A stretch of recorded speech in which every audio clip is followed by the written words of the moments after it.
Hey everyone, I'm Peter Stories here to guide you today.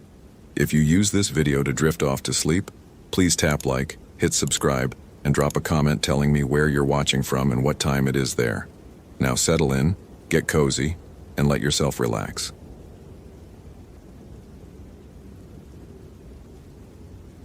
Olympic National Park, Washington State, October 2014. The phone call came at 4:47 p.m. on a Thursday, just as Christopher Brennan was updating trail closure notices in the ranger station. The woman's voice carried that particular tremor he'd learned to recognize over 20 years in search and rescue. Not panic yet, but standing right at its edge, looking down. "My daughter hasn't answered her phone in 36 hours, Mrs. Mitchell said. "Harper. She's doing research for her graduate thesis, anthropology. She was studying the Quinault legends around Lake Quinault, and her last text said something about voices in the trees." Christopher's pen stopped moving. The fluorescent lights above hummed their monotonous note. Outside, the perpetual mist of the Olympic Peninsula pressed against the windows like something trying to see in. "Voices," he repeated, keeping his tone professionally neutral. "I know how that sounds," Mrs. Mitchell continued, words rushing together now. "But Harper isn't. She's sensible. She wouldn't just go off-grid without telling me. And that last message, it was strange. She said she'd found something the elders had refused to talk about. Something about Thauxia." Christopher's hand went to his neck unconsciously, fingers finding the small scar beneath his collar. 8 years. 8 years since the Hoh River incident, and he still couldn't hear certain words without his body responding before his mind caught up. "Ma'am, I need you to send me Harper's last known location, her vehicle description, and that text message," he said, already pulling out the SAR protocols binder. "I'm going to initiate a search immediately." After he hung up, Christopher sat in the empty station for a full minute, staring at the topographical map of the Quinault River watershed on the wall. The green contour lines twisted like a maze, elevation markers climbing toward the interior wilderness where the old growth stood in cathedral silence, where the mist never quite burned off, even at noon, where, if you listened carefully enough, the forest sometimes whispered back. His supervisor, Martinez, wouldn't be back until tomorrow. Christopher could wait, file the proper paperwork, assemble a team by morning. That was protocol. That was sensible. But he thought about Harper Mitchell, 23 years old, curious enough to go looking for stories that the Quinault elders kept locked behind their teeth. He thought about 36 hours in the Olympic backcountry as October darkness came earlier each day. And he thought about 8 years ago, when he'd been the one stumbling out of the forest 3 days late, unable to explain the gaps in his memory or why his equipment had been found scattered across 2 miles of trail. Christopher pulled his personal pack from the storage locker. His hands moved with practiced efficiency. Water purification tablets, emergency beacon, first aid kit, waterproof matches, thermal blanket, headlamp, spare batteries, his Gerber multi-tool, paracord, the orange trauma kit he'd replaced twice in 20 years but never actually needed. The SAR radio went on his belt, his personal Garmin GPS, more reliable than his phone in the backcountry, clipped to his chest pocket. The duty log waited on his desk. He wrote the time, his name, initiating preliminary search for Harper Mitchell, last known vicinity, Lake Quinault Northwest Trails, and signed it. Not quite by the book, but documented enough that Martinez wouldn't have his head. Before he left, Christopher opened the bottom drawer of his desk and withdrew the item he'd kept there for 8 years, wrapped in a plastic evidence bag that had never made it to any official report. The small carved figure, no bigger than his thumb, smooth river stone shaped into something almost human but not quite. He'd found it clutched in his own hand when he'd regained consciousness that day in 2006, with no memory of picking it up. He put it in his pocket, just in case. Harper Mitchell's silver Subaru Outback sat alone in the trailhead parking lot, surrounded by towering Sitka spruce that dripped with condensation. Christopher arrived at 6:15 p.m., with maybe 90 minutes of usable light remaining. The October sky already held that particular quality of dimness that meant the dark would come fast when it came. He approached the vehicle systematically, circling it twice before touching anything. Washington plates, a university parking permit on the windshield, coexist bumper sticker, next to one for the American Anthropological Association. The doors were locked. Through the window he could see a sleeping bag in the back, a camp stove, a red backpack, and his stomach tightened. Her phone, sitting in the center console. No one left their phone behind. Not in 2014. Not deliberately. Christopher pulled out his own phone and took photos of the vehicle, the license plate, the parking lot from multiple angles. One bar of signal, flickering. He texted dispatch with Harper's plate number and location, waited for the message to send, then pocketed the device. From here on, the radio would be more reliable. The trailhead sign read, Quinault Ridge Trail, 6.2 miles to Three Lakes Junction. Below it, smaller. Difficulty, moderate. Elevation gain, 2,400 feet. Caution, trail may be muddy and overgrown beyond mile 4. Christopher knew this trail, had walked it maybe 30 times over the years. It wound up through the transition zone between lowland temperate rainforest and the higher alpine zones, following an old indigenous route that predated European contact. The Quinault people had traveled it for centuries, before white settlers arrived, before the park boundaries were drawn, before any of this land had been discovered by anyone who bothered writing it down. He stepped onto the trail. The forest closed around him immediately, the way it always did here. Olympic National Park contained some of the last true old-growth temperate rainforest in the continental United States, trees that had been ancient when Lewis and Clark were still planning their expedition. The canopy rose hundreds of feet overhead, dense enough that even midday felt like dusk. Everything wore a coat of moss. The massive tree trunks, the fallen logs, the rocks, even the sword ferns that filled every gap. The moss-swallowed sound turned the forest into a green cathedral where footsteps fell muffled and distant. Christopher switched on his headlamp, even though ambient light remained. The beam cut through the mist, illuminating water droplets suspended in the air like the forest was slowly dissolving into vapor. He hiked fast, eyes scanning the trail for any sign of disturbance. Harper had come through here sometime in the last 2 days. The trail showed recent boot prints in the mud, but the rain had been constant. Impossible to tell if they were hers or belonged to some other hiker. At the half-mile mark, he found a granola bar wrapper caught in a salal bush. Generic brand, could have been anyone's. He bagged it anyway. The trail climbed steadily. Christopher's breathing found its rhythm, that meditative cadence that came from decades of hiking these mountains. His body knew this work, the way his weight should shift over roots, how to read the trail surface for the firmest footing, when to push and when to conserve energy. But his mind stayed alert, cataloging every detail. At mile 2, he found the first thing that made him stop. A small cairn sat beside the trail, 5 smooth stones stacked in a careful balance. Nothing unusual about that. Hikers built cairns constantly, little monuments to their passage, but this one stood on a flat stretch where the trail was perfectly visible. Cairns served as navigation markers in confusing terrain. This one marked nothing. Christopher crouched beside it, examining the stones without touching them. River rocks, worn smooth, graduated in size. The kind of careful construction that took time and attention. He stood and continued hiking, but his hand drifted to his pocket, fingers finding the carved figure he'd carried for 8 years. The temperature dropped as he climbed. His breath began to show in the headlamp beam. The mist thickened into proper fog, reducing visibility to maybe 20 feet. Sound changed, too, not louder or softer, but flattened, directions becoming uncertain. His boots on the trail, the drip of condensation from branches, his own breathing, all seemed to come from everywhere and nowhere simultaneously. At mile 3, he found Harper's bandana tied to a branch. It hung from a western hemlock sapling right at trail height, impossible to miss. Bright purple fabric, deliberate placement. Christopher pulled it down carefully, noting that the knot was tight, intentional. A trail marker, then. Harper telling anyone who followed that she'd come this way. But the trail only went one direction. Why mark it?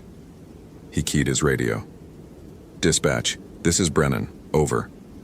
Static answered, thick and prolonged. He tried again. adjusting the frequency. More static, punctuated by brief crackles that might have been speech or might have been interference.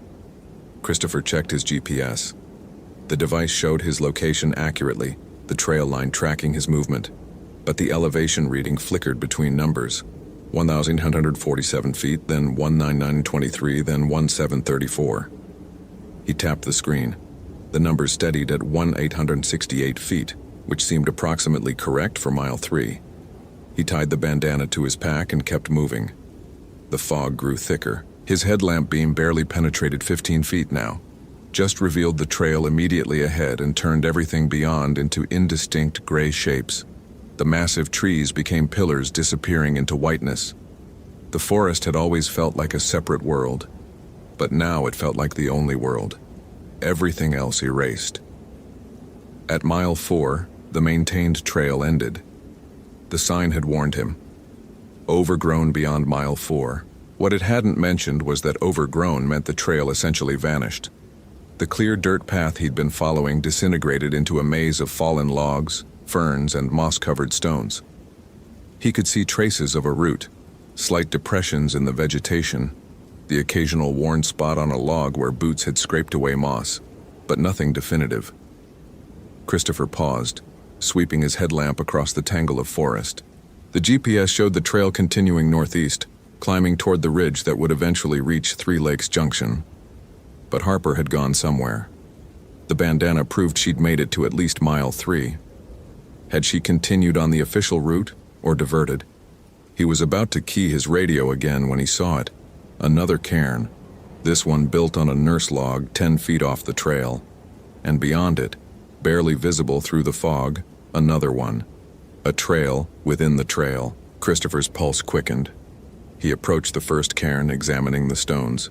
Same smooth river rock, same careful construction. He looked ahead and spotted a third cairn, maybe 30 feet deeper into the forest.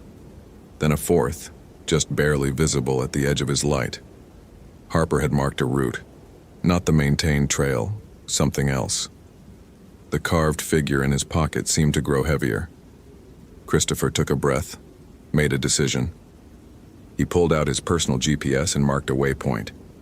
Left main trail following cairn 6:48 p.m. Then he stepped off the official route and into the old growth. The forest changed character immediately. On the maintained trail, there'd been at least the pretense of human presence. The cut pathway, the occasional blaze mark on trees, the sense that rangers passed through regularly. Here, that thin veneer of civilization vanished. The spaces between the massive trees stretched into darkness. Fallen logs lay in geometric chaos, some as wide as Christopher was tall, their root systems rearing up like frozen waves of earth and wood. The moss grew thicker, cushioning his footsteps into absolute silence. He moved carefully, stopping at each cairn to locate the next one before proceeding.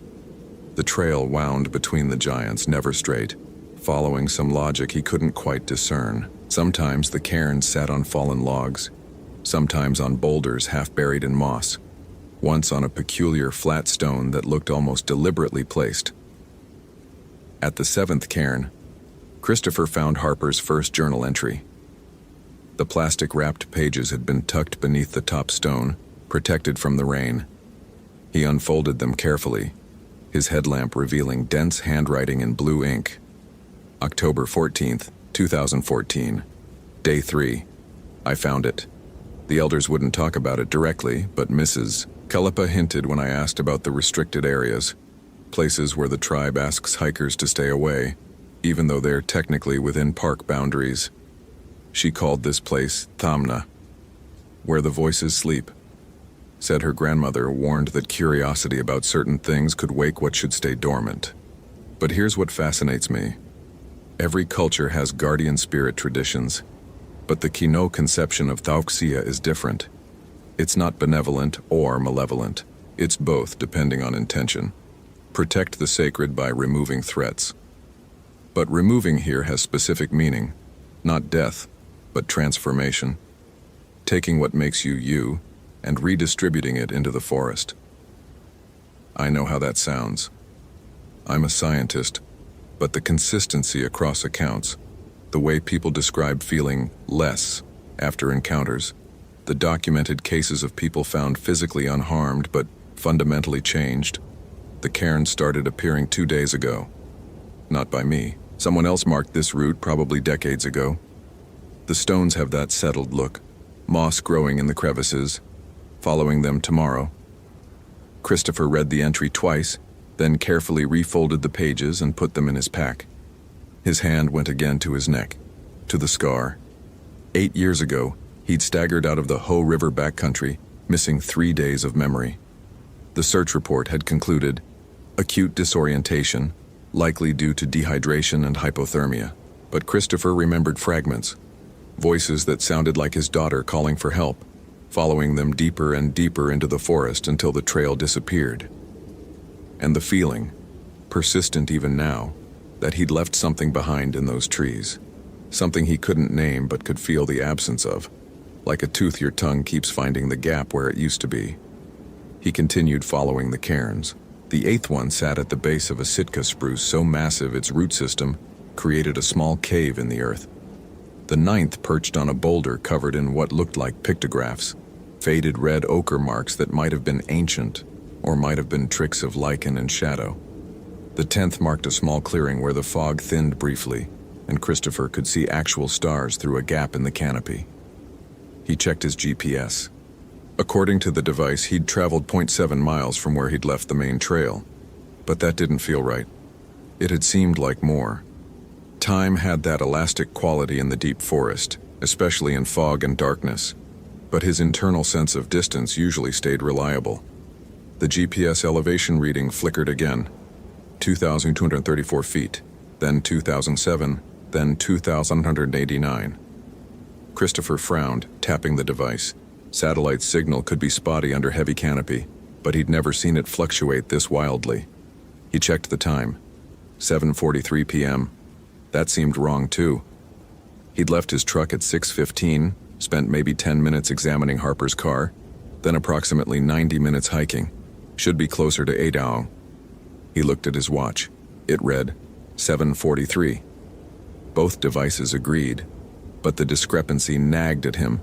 That feeling when your body knows something your conscious mind hasn't caught up to yet. At the 11th cairn, Christopher found something that made his breath catch. His own equipment bag, the one that had been missing for 8 years. It sat at the base of a western red cedar, the orange fabric faded but unmistakable. The bag he'd carried the day he'd gone into the Ho River forest and come out changed. The bag that search and rescue had never recovered, despite combing the area for a week. Christopher approached it slowly, as if it might disappear if he moved too quickly. The bag was real, solid, water-stained but intact. He knelt and unzipped it with fingers that had gone numb despite his gloves. Inside, his old Motorola radio, dead for years. A water bottle still half full, the water somehow clear. Energy bars with expiration dates from 2006, his backup flashlight, and, wrapped in a waterproof stuff sack, a small notebook. He didn't remember keeping a notebook. Christopher opened it with mounting dread. The first dozen pages were blank, then in handwriting that was his but somehow wasn't, the letters too careful, the spacing too precise, a single entry. It took my name. I can't remember my name. I can see my driver's license, Christopher, but that's just a word. It doesn't mean me anymore. I don't know who I am without my name. I don't know how to leave. The voices keep asking me to stay. They sound like Sarah. But Sarah is 7 years old and I can't remember. Why can't I remember? The entry ended there. The remaining pages were blank except for the last one, which contained a single sentence in that same too careful handwriting. If you're reading this, you came back. Don't follow the voices. Christopher's hands shook. He didn't remember writing this. Couldn't remember writing this. His memories of those 3 missing days were just fog and fragments. Voices calling his daughter's name. The desperate need to find her even though part of him knew she was safe at home with his ex-wife in Seattle, nowhere near this forest. He stood abruptly, the notebook falling from his hands. The headlamp beam swung wild across the trees, revealing nothing but moss and fog, and the massive trunks disappearing into darkness. And then he heard it. "Dad?" His daughter's voice. Sarah's voice, except Sarah was 15 now, her voice deeper, starting to carry that teenage disdain. This voice belonged to Sarah at 7 years old, the way she used to call for him when she'd had a nightmare. "Dad, where are you? I'm scared." Christopher's body reacted before his mind could stop it, taking 2 steps toward the sound. Then he froze, breath coming hard, pulse hammering in his ears. Sarah was in Seattle. Sarah was fine. Sarah was... "Dad, please, it's so dark here. I can't find the trail." The voice came from deeper in the forest beyond where his headlamp reached. Not distant, but not close. That middle distance where sound got uncertain in the fog. Christopher forced himself to stand completely still, to breathe, to think. Harper Mitchell was out here somewhere. Harper, who was real, who was actually lost, who needed help. Not Sarah. Sarah was safe. "Dad?" The voice had changed slightly. Still Sarah, but with a questioning tone, like she couldn't quite understand why he wasn't coming. Christopher pulled out Harper's journal entry and read it again, focusing on one sentence. "Taking what makes you you, and redistributing it into the forest." His name. Whatever had happened 8 years ago, whatever he'd encountered in the Hoh River forest, it had taken something fundamental. His sense of self, and he'd spent 8 years feeling that absence, that gap, learning to function with a piece of himself missing. "I know what you are," Christopher said quietly, speaking to the darkness. "And I'm not following." Silence answered. Then, after a long moment, Sarah's voice came again, but different now. Flatter, less human. "You came back." "I'm looking for Harper Mitchell," Christopher said, keeping his voice steady. "That's all. I'm not here for anything else." "She came looking for us. Curious, asking questions." The voice shifted, no longer quite Sarah's. Something underneath it now, like multiple speakers slightly out of sync. "We showed her. She wanted to understand. Now she does." "Where is she?" "Where you were. Where you'll be again." "I'm not..." Christopher stopped himself. Arguing with it felt wrong, like acknowledging something he didn't want to acknowledge. He changed tactics. "Is she alive?" A sound came from the darkness. It might have been laughter, but it might have been wind through branches. The fog seemed to thicken, pressing closer. "Alive," the voice said. "Alive." Such a specific word. She breathes. Her heart beats. Are those the only things that matter? Christopher's hand went to his radio. Still only static. He tried his cell phone. No signal at all now. The GPS showed his location, but the elevation numbers had stopped making sense. 3,847 feet, which was impossible. He hadn't climbed nearly that much. Movement caught his eye. About 30 feet away, partially obscured by fog and tree trunks, a figure stood watching him. Christopher's headlamp beam found it. A person, definitely human-shaped, but something wrong about the proportions. Too tall or too thin, or both. The light didn't quite seem to touch it properly, sliding off like oil on water. "Harper?" he called out. The figure didn't respond. Just stood there, motionless in a way that humans never were. No shifting weight, no unconscious adjustments, no breathing. Statue still. Christopher took a step toward it. The figure moved, sudden and wrong, not walking but relocating, now 10 feet further away, behind a different tree. Still watching. He tried his radio again. "Dispatch, this is Brennan. I've located a possible sighting. Quinault backcountry, approximately." He looked at his GPS and stopped. The coordinates didn't make sense. The device showed him miles from where he should be, in an area that according to the map was just blank space between trail systems. "Dispatch, do you copy?" Static, but this time with something underneath it. Words, maybe. He adjusted the frequency dial carefully. Not alone. A fragment of voice, male, unfamiliar. Following, something. "Who is this?" Christopher said into the radio. "Identify yourself." "Christopher." The voice cut in and out. "Turn back, it's not..." Then his own voice came through the radio, the transmission crackling but clear. "I'm looking for Harper Mitchell, that's all. I'm not here for anything else." Christopher froze. Those were his words from 30 seconds ago. His exact words, his voice but coming through the radio. He hadn't transmitted them. His finger hadn't even been on the push-to-talk button. He turned the radio off and clipped it back to his belt, pulled out the carved stone figure from his pocket and held it in his palm. In the headlamp light, he could see details he'd never noticed before. The figure had no face, just a smooth oval where features should be. And its hands were pressed against where its chest would be, as if holding something inside that wanted to get out. "You need to understand something," Christopher said to the darkness, to whatever was listening. "I'm not a curious graduate student. I'm not someone who came looking for you. I'm a search and rescue ranger, and my job is to bring Harper Mitchell home. That's it. I don't care about your legends or your territory or what you think you're protecting. Just tell me where she is." The figure had disappeared. The forest was silent except for the constant drip of condensation. Christopher waited, counting his heartbeats, trying to keep his breathing steady. Then the cairns started appearing. One by one, maybe 15 feet apart, they materialized out of the fog ahead of him. Not suddenly, more like his perception catching up to something that had been there all along. A trail of them extending deeper into the forest, each one glowing slightly in his headlamp beam as if the stones themselves held luminescence. An invitation, or a trap. Christopher thought about his daughter, safe in Seattle. About his ex-wife Marie, who'd never quite understood why he'd stayed in the Forest Service after the incident.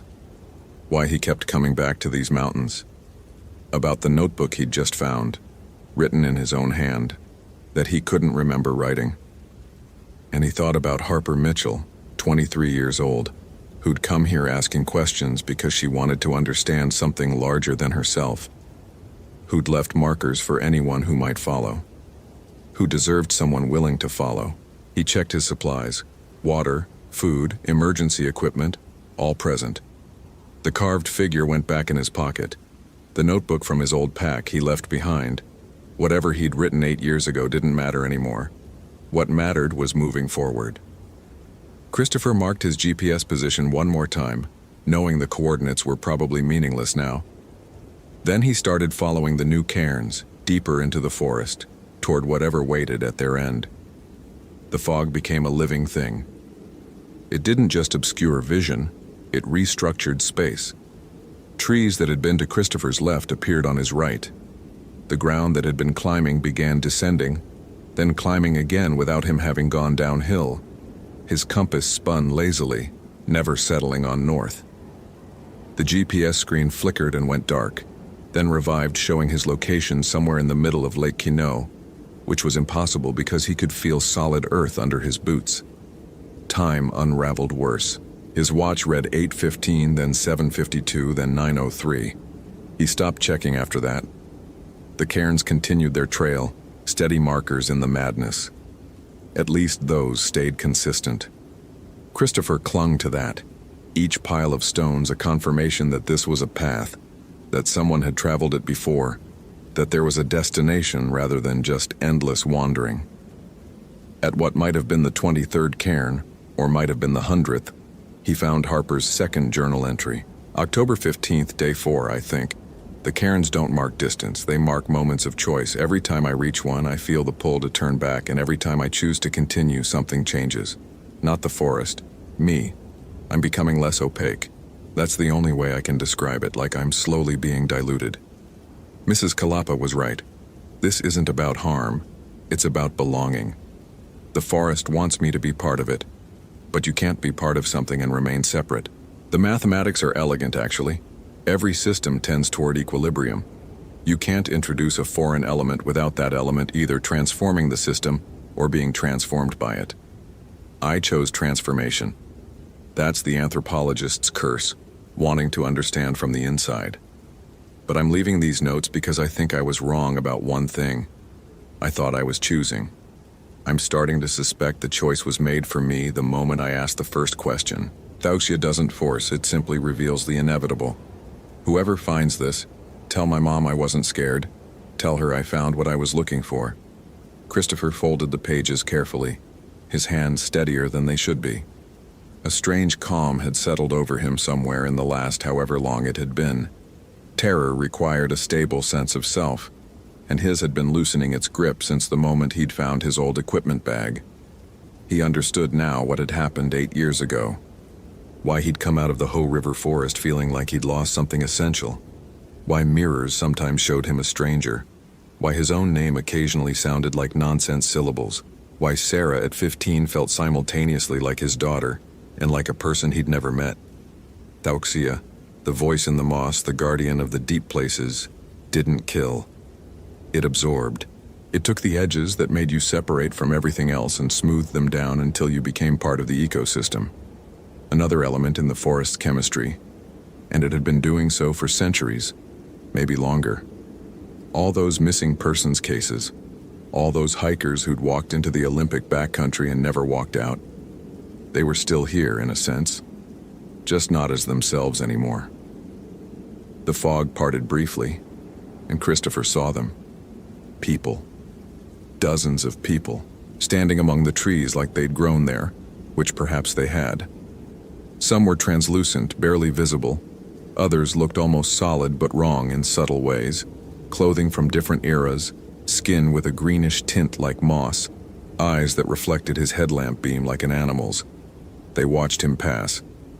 None of them moved, none of them spoke, but he knew them. Not personally, but categorically. These were the lost ones, the disappeared. The people who'd pushed too far into the wilderness and found something that pushed back by pulling them in. One of them looked familiar. Christopher stopped, his headlamp settling on a figure standing beside a massive cedar. Male, maybe early 30s, wearing gear from the 1990s. He had Christopher's nose, Christopher's build, Christopher's hairline. "Dad?" Christopher whispered. His father had disappeared hiking the Olympics in 1993. Christopher had been 18. The search had lasted 3 weeks. They'd found nothing, not even the body. The figure that might have been his father tilted its head, studying Christopher with eyes that were the wrong color. Green, where they should have been brown. But the expression was right. That slight quirk of the mouth that meant he was thinking through a problem. That faraway look that meant he was 3 steps ahead in the conversation. "You came far," the figure said. Not quite his father's voice.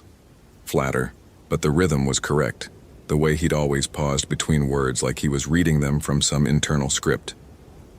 "You're not real," Christopher said, but without conviction. "Real enough to warn you. Turn back. What you're moving toward, you can't return from.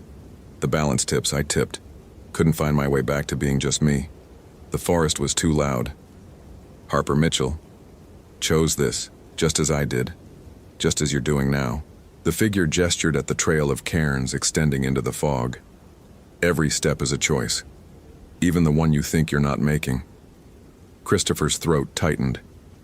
"I have to try."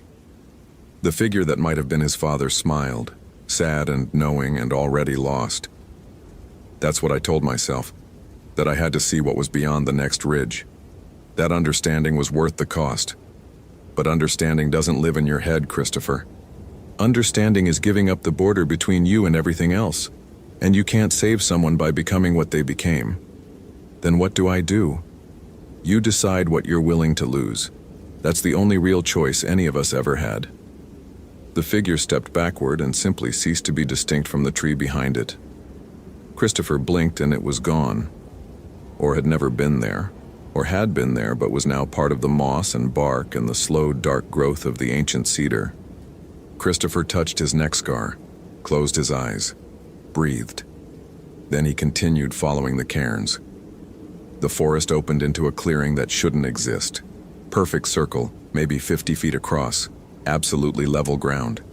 In the center, a pool of water so still it looked solid, reflecting stars that Christopher couldn't see through the fog overhead. Around the perimeter, 7 trees grew in geometrically precise positions, all western red cedars, all approximately the same size, all with their lowest branches at exactly the same height. And kneeling at the water's edge, staring into the pool, Harper Mitchell. She looked unchanged. Same dark hair pulled back in a ponytail, same practical hiking clothes, same backpack beside her. She didn't turn when Christopher entered the clearing. Didn't seem to notice his presence at all. "Harper," Christopher called out. No response. She continued staring into the pool, motionless. Christopher approached carefully, watching for... what? A trap?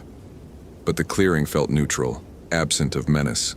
Just still, profoundly, unnaturally still. He knelt beside Harper, following her gaze into the water. The reflection showed stars, yes, but also shapes moving beneath the surface. Or maybe moving within the reflection itself. Impossible to tell. Patterns that almost made sense, that felt on the verge of revealing meaning. "Harper," he said again, quieter. "Your mother sent me. She's worried. You haven't called." Harper's lips moved, forming words without sound. Christopher leaned closer. "Everything connects." The whisper was barely audible. No boundaries, never were. We drew them, but they were always fiction. "Harper, look at me." Slowly, with visible effort, Harper turned her head. Her eyes met Christopher's, and for a moment they were perfectly clear. Young, intelligent, aware, scared. "I can't find the way out," she said, her voice stronger now. "I can see it. I can see every step I took to get here. But when I try to reverse them, I just end up back at this pool. It's like the forest learned me, learned how I think, how I move, and now it knows me too well to let me go." "I can lead you out," Christopher said. Harper laughed, sharp and bitter. "You followed my cairns. You came exactly where it wanted you, don't you understand? Every person who comes looking becomes part of the pattern. That's how it protects itself, not by attacking, but by absorbing, by making you want to stay." "I don't want to stay." "Not yet." Harper looked back at the pool. "But you will. Just like I was starting to. It shows you things. Connections you never noticed. Patterns in everything. The way water flows, the way light moves through leaves, the way your thoughts are just electrical impulses that aren't really different from the electrical impulses in a tree responding to storm damage. It breaks down the categories. Human, forest, life, matter. They're all just energy arranged differently." Christopher understood. God help him, he understood. Because he'd felt it 8 years ago, standing in some other clearing in the Ho River backcountry. The sense of boundaries dissolving, the seductive logic that insisted separation was the illusion and connection was truth. "That's not freedom," Christopher said. "That's disappearing. Or it's finally becoming real, finally being honest about what we are." Harper's hands trailed in the water. Ripples spread across the surface, distorting the star reflections. "Mrs. Kalapa tried to warn me. She said the elders teach that Thausia doesn't take, it reveals. And what it reveals is that we were never separate to begin with. We just pretended we were." "Harper." Christopher made his voice firm, authoritative. The voice he'd used for 20 years guiding lost hikers back to safety. "Stand up, we're leaving." "I can't." "You can. You choose to stand, you choose to walk, you choose to follow me. It's that simple." "It's not." Harper's voice cracked. "Christopher, it is Christopher, right? That's what my notes said. Christopher Brennan. You went missing in 2006. 3 days. They found you disoriented, dehydrated. No memory of what happened." "Yes. But you remember now, don't you? You remember standing somewhere like this, seeing the connections, feeling yourself dissolve." Christopher didn't answer. Couldn't answer. Harper continued, quieter. "You escaped. Somehow. But you left something behind. I can see it in you. There's a gap. Like part of you is still here, in the forest, and you've spent 8 years walking around incomplete. Then I'm evidence that escape is possible. Are you? Harper met his eyes again. Or are you evidence that escape is just a longer route to the same destination? You came back, Christopher. Everyone who touches this comes back. It's in you now, spreading, growing, like moss colonizing a stone. Slow but inevitable. Christopher pulled out the carved figure from his pocket and set it on the ground between them. The small stone shape, featureless face, hands pressed to its chest. I found this 8 years ago. I've carried it ever since, even though I couldn't remember where it came from. It was a reminder, I think, a promise. A promise to what? To not forget that I made it out. To not let the forest convince me that losing myself was the same as finding truth. Christopher stood, his knees protesting. You're right. Part of me is still here. Maybe it always will be. But the part that's still me, the part that walks and talks and works and loves my daughter, that part chose to leave. And I'm choosing for both of us now. He reached down and grabbed Harper's arm. She didn't resist, but she didn't help either. Dead weight. Christopher pulled harder, leveraging his body to haul her upright. Come on.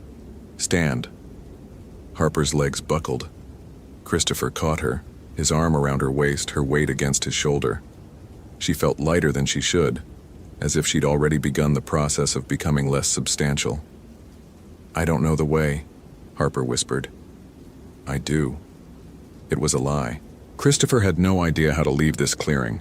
The cairns had led here but gave no indication of where to go next. The fog remained impenetrable. His GPS was useless. His compass spun meaninglessly. Every direction looked identical. But he'd learned something 8 years ago that he'd only half remembered until now. Thauxia was intelligent, but it operated on its own logic. It revealed what was already true. It absorbed what chose to be absorbed. But it couldn't force, couldn't compel, could only invite and wait, which meant refusal had power. Christopher looked at the pool, at the star reflections and the moving patterns beneath. He thought about his father, standing among the trees, about the dozens of other figures he'd passed, all of them choosing to stay or unable to choose to leave. It amounted to the same thing. I refuse, he said clearly. For both of us. We're leaving. The clearing remained still. The pool reflected its impossible stars. Nothing changed. Christopher chose a direction, northeast, or what his body insisted was northeast even though his compass said otherwise, and started walking, Harper Mitchell leaning against him, her feet dragging through the moss. They'd made perhaps 10 steps when the voices began.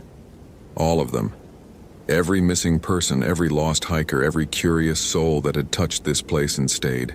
They spoke simultaneously, a chorus of whispers that filled the forest.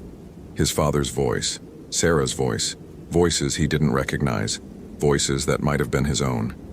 They spoke different words, but with single meaning.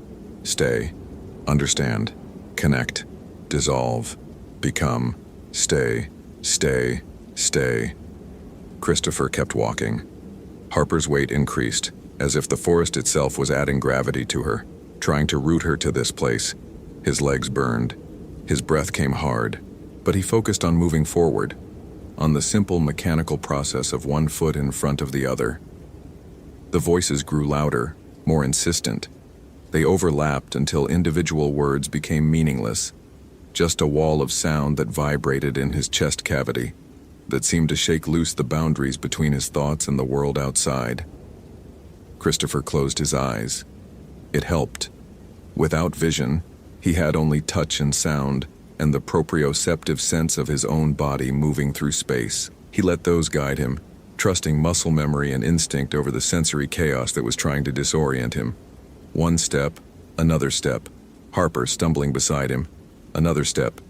His hand touched bark, rough, deeply furrowed. Sitka spruce. Real, solid. He opened his eyes. The fog had thinned slightly. He could see 20 feet now, maybe 30. And there, barely visible, a small pile of stones. A cairn. One of Harper's original markers, the ones she'd built on her way in. The voices cut off abruptly, mid-syllable. The silence that followed was almost worse. complete and absolute, like someone had just muted the entire forest. Christopher didn't stop moving. He fixed his eyes on the cairn, used it as a navigation point, pulled Harper toward it, reached it, found the next one, kept going. They walked for hours or minutes or days. Time had lost all coherence, but the cairns continued their trail backward, and Christopher followed them with religious focus, not letting himself think about anything except the next pile of stones. Harper began to walk more steadily. Her weight normalized. At one cairn, she stood without his support, breathing hard but present. At the next, she spoke. "Thank you." Christopher just nodded and kept moving. The fog gradually, almost grudgingly, began to lift. Christopher started recognizing landmarks. That particular fallen log, that distinctive root formation. They were back on the maintained trail, or something close to it. The forest still felt wrong, too quiet, watching, but the oppressive weight had lessened. His GPS blinked back to life, showing coordinates that finally made sense. His watch read 3:47 a.m. Impossible. That would mean they'd been in the forest for more than 9 hours. But the darkness held that particular quality of pre-dawn, so maybe it was true. They walked in silence until the trail widened, until the trees grew farther apart, until Christopher could see the parking lot lights through the fog, like distant stars. Harper's Subaru sat exactly where it had been, Christopher's truck beside it. The world was normal, mundane, blessedly ordinary. They stopped at the trailhead, both of them swaying with exhaustion. Christopher pulled out his radio and tried it one more time. It crackled to life immediately. "Brennan, this is dispatch. Do you copy? Christopher, if you can hear this, dispatch, this is Brennan." His voice cracked. He cleared his throat and tried again. "I have Harper Mitchell. We're at the Quinault Ridge trailhead. We're safe. We need medical evaluation, but no immediate injuries." The relief in the dispatcher's voice was palpable. "Copy that. Medics en route. ETA 15 minutes. Christopher, where the hell have you been? We've had teams searching since midnight." Christopher looked at Harper. She looked back at him. They'd made it out, but they'd left pieces of themselves in those woods, and they both knew it. The forest had them now, in small ways. Not absorbed, but marked. Changed. "Long story," Christopher said into the radio. "I'll debrief when we get back." He helped Harper to her car, where she collapsed against the hood. She pulled out her phone, the one she'd left behind, and stared at it like she'd forgotten how it worked. "What do I tell my mother?" Harper asked. Christopher thought about the carved figure, still in his pocket, about his father among the trees, about the gap inside himself that had been there for 8 years and would probably never fully close. "Tell her the truth," he said. "You got lost. Someone found you. You came home." "That's not the whole truth." "No, but it's the only part that matters." Harper nodded slowly. She was crying now, quiet tears that cut tracks through the dirt on her face. "I saw my future in that pool. I saw myself staying, becoming part of the pattern. And part of me wanted it. That's what scares me. Part of me still wants it." "I know," Christopher said. Because he did know. He'd felt that pull 8 years ago, and he felt it still, every time he walked these trails. The seductive promise of dissolution, of finally letting go of the heavy burden of being a separate self. "Does it get easier?" Harper asked. Christopher thought about his daughter Sarah, about the way he sometimes couldn't quite connect her face to the feeling of loving her, about mornings when he looked in the mirror and had to consciously remind himself that the reflection was him, about the persistent sense that he was living in borrowed time, that the forest would eventually call in its debt. "No," he said honestly, "but you learn to live with it. And the people who love you, they'll anchor you. Keep you remembering why being yourself matters even when part of you has forgotten." The sound of sirens cut through the pre-dawn darkness. Medics, search and rescue teams, the whole apparatus of society coming to pull them back into the world of human boundaries and separate selves. Christopher pulled the carved figure from his pocket and looked at it one last time. The featureless face, the hands pressed to the chest protecting something inside, or holding something back. He set it on the ground beside the trailhead sign. A marker, a warning, a promise that some debts remain unpaid, some connections can't be fully severed, and some forests never truly let go. Harper watched him do it. She understood. They both did, in ways they could never explain to anyone else. They'd gone into the deep places and come back, but they hadn't come back alone. They'd brought the forest with them, quiet, patient, waiting. The medics arrived with blankets and questions. Harper's mother, who'd driven through the night when she'd heard her daughter was found, held her and wept.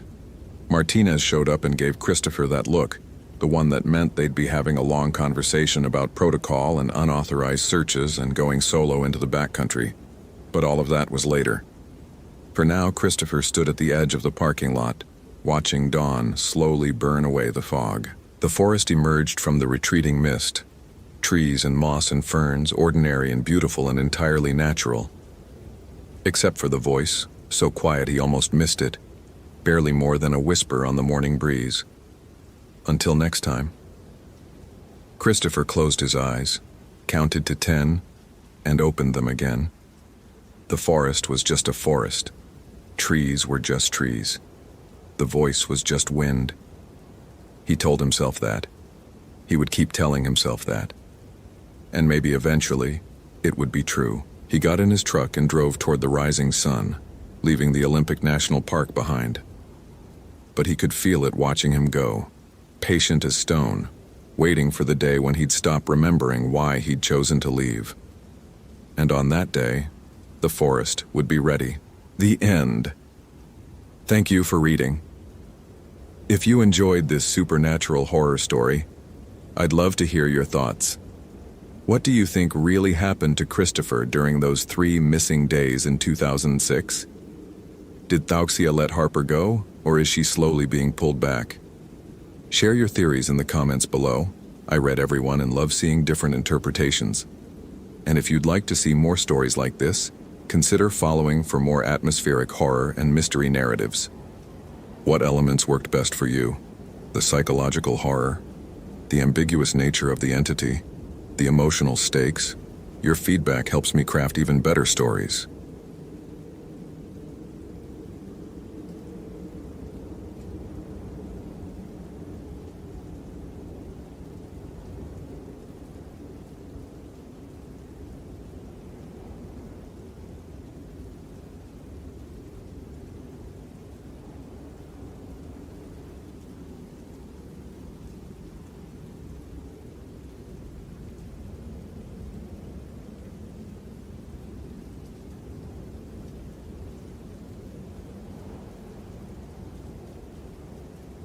Olympic National Park, Washington, October 2014. 6 hours into the search, and Chris Hayes could no longer trust his own ears. The Hoh rainforest pressed in from all sides, a living cathedral of Sitka spruce and western hemlock that turned afternoon light into underwater gloom. Moss hung from every branch in thick curtains, muffling sound until the forest felt like the inside of someone's mouth. Chris's boots squelched through mud that released the smell of rotten copper every time he lifted his foot. "Lauren Mitchell!" His voice came out hoarse. He'd been calling for so long that his throat felt stripped raw. "Lauren, if you can hear me, stay where you are, make noise!" Static crackled from the radio on his belt. "Hayes, this is base, any sign?" Chris unclipped the radio, thumbing the transmitter. His hands looked strange to him, too pale. Fingers trembling slightly from cold or exhaustion or something else. "Negative. I'm at mile marker 7 on the Hoh River Trail. Haven't found tracks since the mudslide crossing." "Copy that. Parents just arrived. They want to talk to whoever's closest to where she was last seen." Chris closed his eyes. Of course they did. "Tell them I'm doing everything I can." "They know, Chris. Everyone knows you're thorough." Thorough. That was the word people used now. Not reliable or experienced. Thorough. As if he needed to prove something. As if 3 years ago in North Cascades hadn't happened. He pushed the memory down and kept walking. The trail here barely deserved the name. Rainfall in the Ho averaged 12 feet annually, turning the forest floor into a sponge of decaying matter and new growth locked in perpetual war. Nurse logs, fallen giants from centuries past, stretched across his path, their bark long since rotted away, their bodies serving as foundations for entire ecosystems. Ferns sprouted from their backs. Saplings took root in their decay. Everything consumed everything else. Chris checked his GPS. The device's blue dot blinked steadily. "You are here," but the satellite signal kept flickering. Too much canopy, too much moisture in the air. He had a compass and paper maps in his pack, old-school backups he'd learned to trust more than technology. Lauren Mitchell had been with 15 other students and 2 teachers on a supervised day hike. They'd stopped for lunch at the big spruce tree, a massive specimen marked on tourist maps, and when the lead teacher did a head count afterward, Lauren was gone. No one had seen her wander off. No one had heard anything unusual. That was 4 hours before anyone called it in. 4 hours of the school staff searching on their own, convinced she'd just stepped behind a tree, gotten briefly disoriented. By the time Chris got the call, the girl had been missing for nearly 6 hours. Now it was closing in on 10. He paused at a fork in the trail, studying the ground. The soil was too churned by boot prints to read clearly. The school group had trampled through here. But something caught his eye. A partial impression near the base of a hemlock, filled with brown water. Too small for a teacher's boot. He knelt, ignoring the mud soaking through his uniform pants. "Lauren?" He said it quietly, almost to himself. The forest swallowed his voice. Then, faint, impossibly distant, he heard it. "Help!" Chris's head snapped up. The word had come from somewhere off-trail, deeper into the forest where no marked path existed. His pulse kicked up, hammering against his ribs. He grabbed his radio. "Base, I've got possible audio contact." Female voice calling for help, bearing approximately northwest from my position. "Copy. Proceed with caution and maintain radio contact every 15 minutes. Chris clicked off and pushed into the undergrowth. The moment he left the trail, the forest changed. Without the path as anchor, the space between trees seemed to shift, reconfiguring itself. Moss-covered branches hung at face level. Devil's Club, Washington's cruelest plant, blocked easy passage with spines that could drive through clothing. Chris moved carefully, marking his path with orange tape tied to branches every 30 feet. "Lauren, keep making noise so I can find you." Silence. Not even birdsong. That was wrong.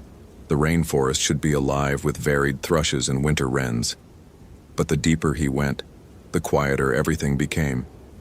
His radio crackled. "Hayes. Status?" "Still searching. I thought I heard Chris." He stopped. That had been his name, not from the radio, from somewhere ahead. "Lauren?" His voice came out smaller than intended. "Chris, please." It sounded like her. It sounded exactly like what a terrified 17-year-old lost in the woods would sound like. But something about it felt wrong. The timbre too perfect, the fear too precisely calibrated. He'd heard this before. 3 years ago in the North Cascades, he'd spent 2 days tracking a missing hiker named Marcus Donnelly. He'd followed Marcus's voice through the mountains, always just out of reach, always calling his name with that same desperate edge. When they finally found Marcus, he'd been dead for 48 hours at the bottom of a ravine. His body lay frozen, mouth open, as if mid-shout. The voice Chris had been following came from a completely different direction. He'd never told anyone the full truth about those 2 days. The official report said he'd suffered from exhaustion and auditory hallucinations caused by altitude and stress. The unofficial whispers among other rangers suggested something else. That Chris Hayes had cracked, that whatever happened up in those mountains had broken something fundamental in him. They transferred him to Olympic, lower elevation, less isolation, a place to prove he could still do the job. And now he was hearing voices again. "Chris, it hurts." His hands were shaking. He pulled out his compass, checked his bearing, made another orange tape marker. The rational part of his brain cataloged his symptoms. Elevated heart rate, hyperventilation, Cold sweat despite the temperature. Panic response.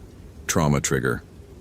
He knew what this was, but he also knew Lauren Mitchell was out here somewhere. 17 years old, maybe injured, definitely terrified. He kept moving. The forest grew denser. Fallen logs formed barriers that forced him to climb over or crawl under. His uniform snagged on bark, collected moss in wet clumps. Time felt strange here. He'd check his watch and see only 5 minutes had passed when it felt like 30. The light was failing, filtering through the canopy in greenish shafts that made everything look submerged. So cold, Chris. So cold. Closer now.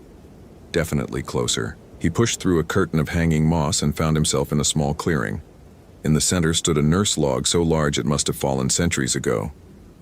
Its body had hollowed out, creating a cave-like opening big enough to walk into. And there, at the entrance, was Lauren Mitchell's backpack. Chris's breath caught. He approached slowly, pulling a latex glove from his belt pouch. The backpack was purple with school patches sewn onto it. Lincoln High, Olympia. The zipper hung open. He looked inside. Granola bars, a water bottle half empty, a phone with a cracked screen and no signal. "Lauren!" He shouted it now, abandoning caution. "Lauren, your backpack is here. If you can hear me, make noise." Nothing.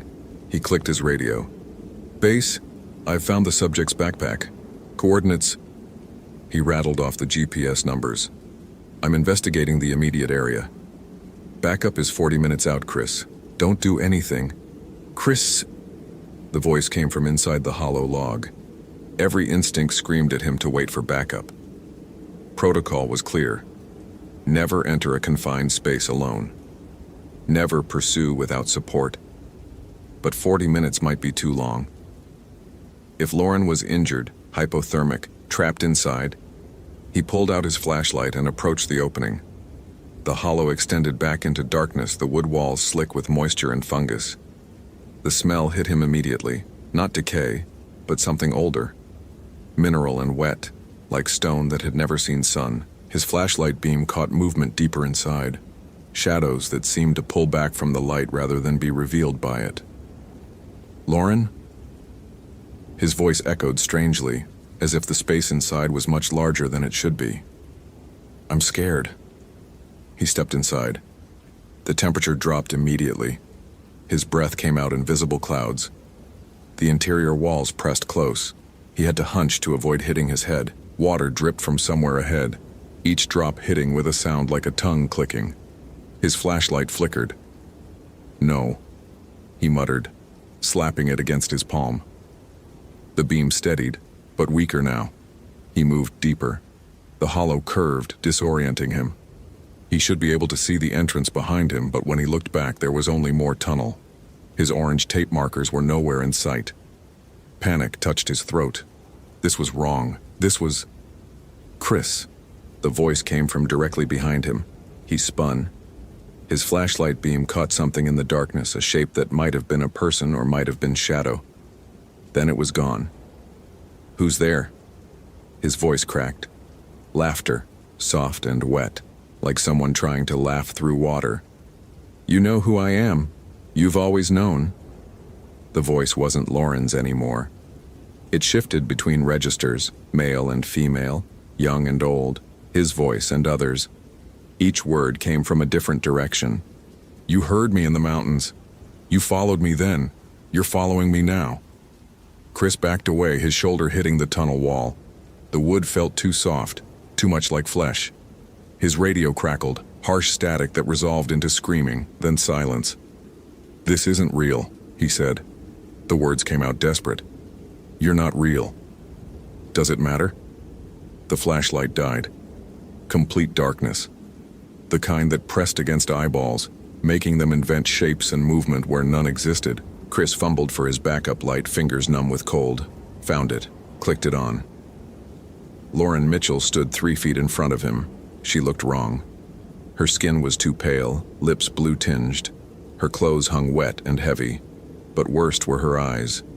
They held no pupil, no iris, just uniform darkness that reflected his flashlight beam like oil. "You can't save me," she said. "You couldn't save Marcus either." "You're not Lauren." Chris forced the words out. "Lauren is alive. She's out here somewhere, and I'm going to find her." The thing wearing Lauren's face tilted its head. "Are you sure? Are you sure you're even awake right now, Chris? Maybe you never left North Cascades. Maybe you're still up in those mountains, frozen in the snow, dreaming all of this." His hand found the radio. He pressed transmit, heard only static. "No one can hear you. No one could hear Marcus either." He called and called, but his voice belonged to me. Chris's training warred with his terror. Observe, document, stay rational. He focused on details. The thing's feet didn't quite touch the ground. Water dripped from its hair but never pooled.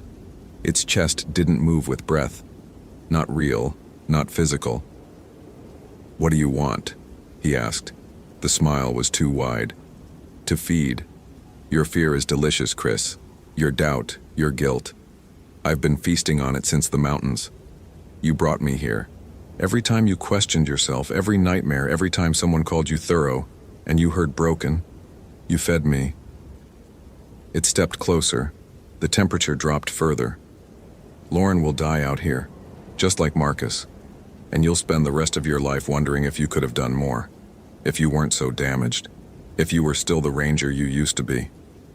"No." Chris straightened, though his legs shook. "I'm done listening to you." He closed his eyes, breathed, in through nose, out through mouth.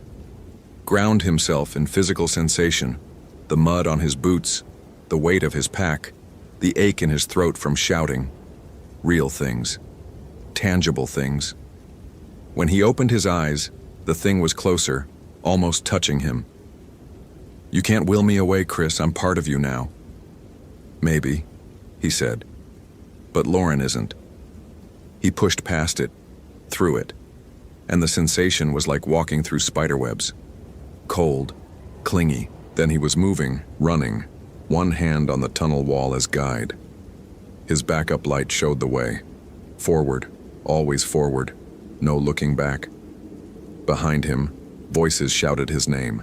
Marcus's voice, his ex-wife's, his father's, all the people he'd disappointed, all the ways he'd failed. The thing was trying to stop him, trying to drag him back into doubt. He ran anyway. Light appeared ahead, real light, afternoon sun filtering through moss. Chris burst out of the hollow log and fell to his knees in mud. His radio crackled. "IS! Chris Hayes, respond!" He grabbed it with shaking hands. "I'm here. I'm here." "Thank God." "What happened?" "You went dark for 30 minutes. 30 minutes, it had felt like hours. I found..." He looked back at the hollow log, just a log, wood and fungus and normal forest decay. "I found Lauren's backpack, but she's not here. We've got dogs incoming. They'll pick up her scent from the pack. Just hold position." Chris sat back against a tree, breathing hard. His hand still trembled. His mind felt scraped raw. But he wasn't broken. He'd walked through it, whatever it was, and come out the other side. The search dogs arrived 20 minutes later, followed by a team of 6 rangers. They took scent from Lauren's backpack and immediately picked up a trail Chris had missed, not northwest, but northeast, toward the Hoh River itself. They found her an hour later, sheltered under an overhang, soaked and hypothermic but alive. She'd slipped on moss, twisted her ankle badly, and crawled to the only shelter she could find. She kept saying she'd called for help, but no one came. No one except Chris, who'd been led in the completely wrong direction. The rescue made the evening news. Lauren was treated for exposure and a hairline fracture in her ankle. Her parents wept with gratitude. Chris's supervisor clapped him on the back and said he'd done good work, thorough work. Chris accepted the praise with a nod. He didn't mention what he'd experienced in the hollow log. He didn't mention the voices or the cold or the thing wearing Lauren's face. But that night, lying in bed in his cabin on the edge of the park, he thought about what it had said. "You brought me here." Maybe he had. Maybe trauma worked like that. It carved out spaces inside you, and sometimes things moved into those spaces. Real or not, They fed on fear and doubt and guilt until you couldn't tell the difference between memory and experience, between rational explanation and something older. He'd spent 3 years trying to prove he wasn't broken, but maybe that was the wrong goal. Maybe he was broken. Maybe North Cascades had broken him, and maybe that was okay. The cracks let light in. The cracks also let other things in. The question wasn't whether he was damaged. The question was whether he could still do the job anyway. His phone buzzed. Text message from his supervisor. Another hiker reported overdue in North Cascades. They want someone who knows the area. Interested? Chris stared at the message for a long time. Then he typed, yes. He'd go back to the mountains. He'd face whatever was there, real or imagined, external or internal. Because Lauren Mitchell was alive. Because sometimes doing the job meant walking through the fear instead of around it. Because the voices might never stop, but he could choose whether to listen. Outside his window, the Hoh rainforest stretched dark and ancient under starless sky. Somewhere in those trees, things older than names watched and waited and fed on fear. Chris turned off his phone and went to sleep. He dreamed of moss and voices, but he didn't run. Thank you for reading to the end. If you enjoyed this narrative, consider following for more engaging stories. What's your interpretation of what Chris really encountered in the hollow log? Supernatural entity or manifestation of trauma? I'd love to read your theories in the comments.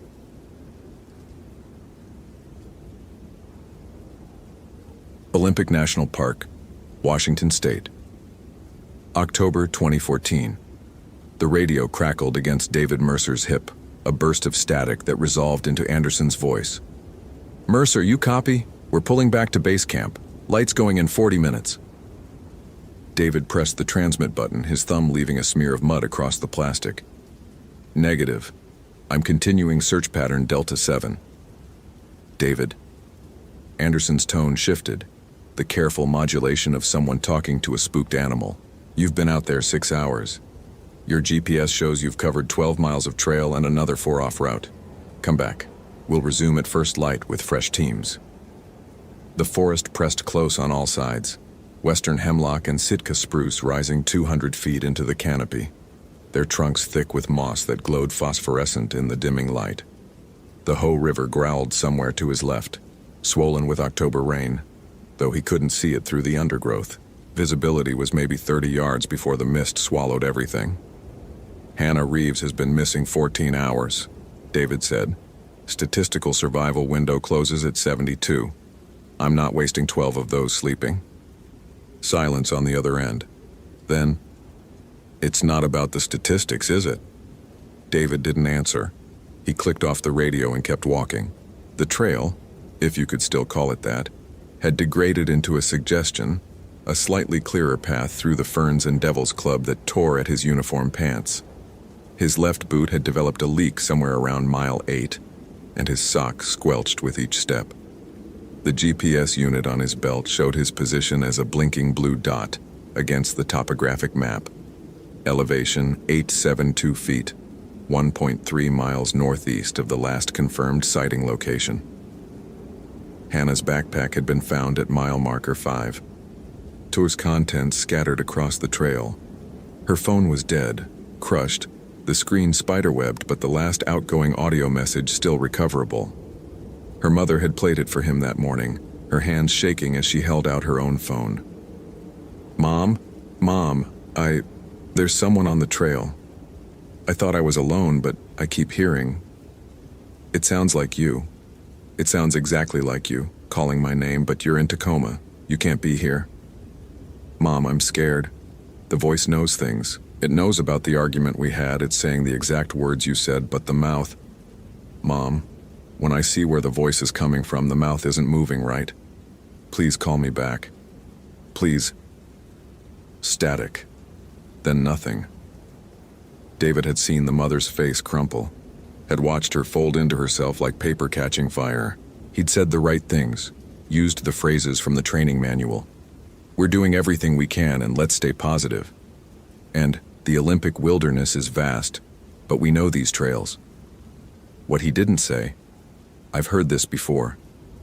I've stood in almost this exact spot and listened to almost these exact words, and 8 years ago I failed, and Sarah Chen is still missing, and sometimes I hear her voice too.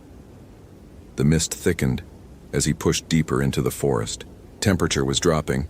His breath emerged in visible puffs now, maybe 48 degrees and falling. The dampness penetrated his ranger jacket, settled into his bones. His handheld radio hissed with periodic bursts of static, though no voices came through anymore. Either he was too deep in the forest or Anderson had given up trying to call him back. A sound emerged from somewhere ahead. A voice, female, young. "Help me." David froze. His right hand dropped to the mag light clipped to his belt, though he didn't turn it on yet. The forest had gone quiet around the voice. No bird calls, no rustle of small animals in the undergrowth. Even the river seemed to have hushed. "Hello?" he called. "Hannah? Hannah Reeves? Please, I don't know where I am." The voice came from the northeast, off trail. David consulted his GPS, marked his current position, and began pushing through the undergrowth. Salmonberry bushes caught at his jacket. A spider web stretched across his face, invisible until it was too late, and he clawed it away. "Keep talking," he shouted. "I'm coming to you. What do you see around you?" "Trees, it's all trees. I can't find the trail." 50 yards into the underbrush, his boot caught on something. He looked down and saw a blue sneaker. Women's size 7, the laces still tied. He keyed his radio. "Anderson, I've found evidence. Hannah's shoe approximately 400 yards northeast of..." Static roared back at him, so loud he had to yank the radio away from his ear. When it subsided, there was something underneath it. A whisper that might have been words, but probably wasn't. "Hannah?" he called again. No response. The forest had swallowed the voice entirely. David crouched beside the shoe. The ground around it was disturbed, but not dramatically. No signs of struggle, no blood, no torn fabric. Just the shoe, placed almost carefully on a bed of fallen needles. He pulled an evidence bag from his pack and sealed the shoe inside, tagged it, marked the GPS coordinates. As he stood, something moved in his peripheral vision. A figure, pale and quick, darting between two massive spruce trunks about 20 yards ahead. Too fast to see clearly, but the silhouette was human-sized, human-shaped. "Hannah!" He ran. The forest opened into a small clearing, maybe 40 feet across, carpeted in moss that glowed in the failing light. In the center stood a western red cedar, its trunk 12 feet wide, its bark hanging in long strips. The tree was old, 500 years, maybe more. David had seen it on topographic maps marked as landmark cedar, used as a waypoint by hikers since the 1960s. The figure stood on the far side of the tree, barely visible, female, wearing what might have been a purple jacket like Hannah's. But the proportions were wrong somehow. The limbs too long, or the torso too short, the perspective skewed, as if he were seeing her through warped glass. "Hannah, stay where you are. I'm Ranger David Mercer. I'm here to help you." The figure tilted its head. Even in the dim light, David could see that the movement was wrong, the angle too extreme, like a bird examining prey. Then it spoke, and the voice was his ex-wife's voice. "David, why didn't you find me? Why did you let me disappear?" His breath stopped. "Sarah." Sarah Chen's voice. Exact pitch, exact inflection, the same accent she'd had from growing up in Vancouver. But Sarah had been gone 8 years, and this couldn't be her. This wasn't possible.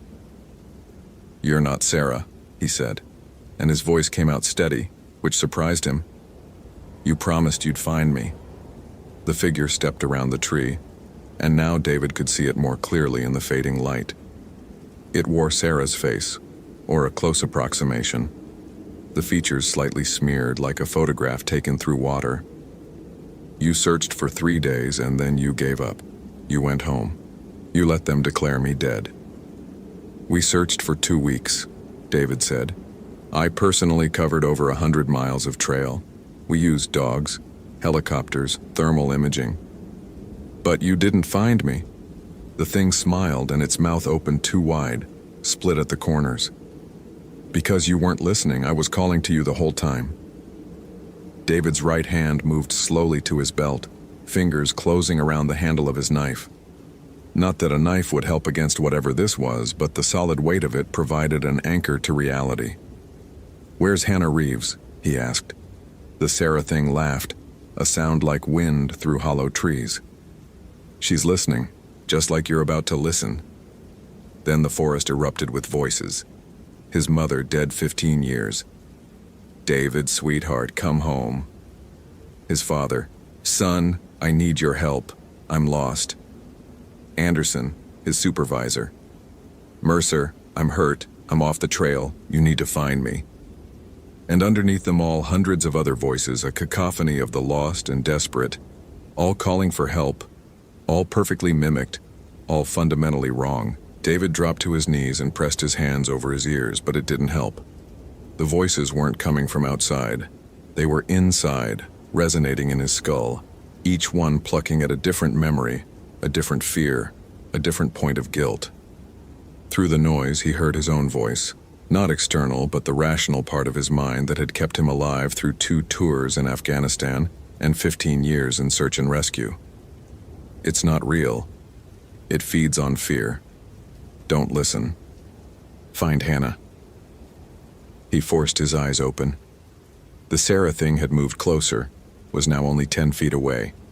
Up close, he could see that it wasn't wearing a body so much as suggesting one, a collection of shadows and mist that had learned the shape of human. Where its eyes should have been, there was only hollow darkness. "What are you?"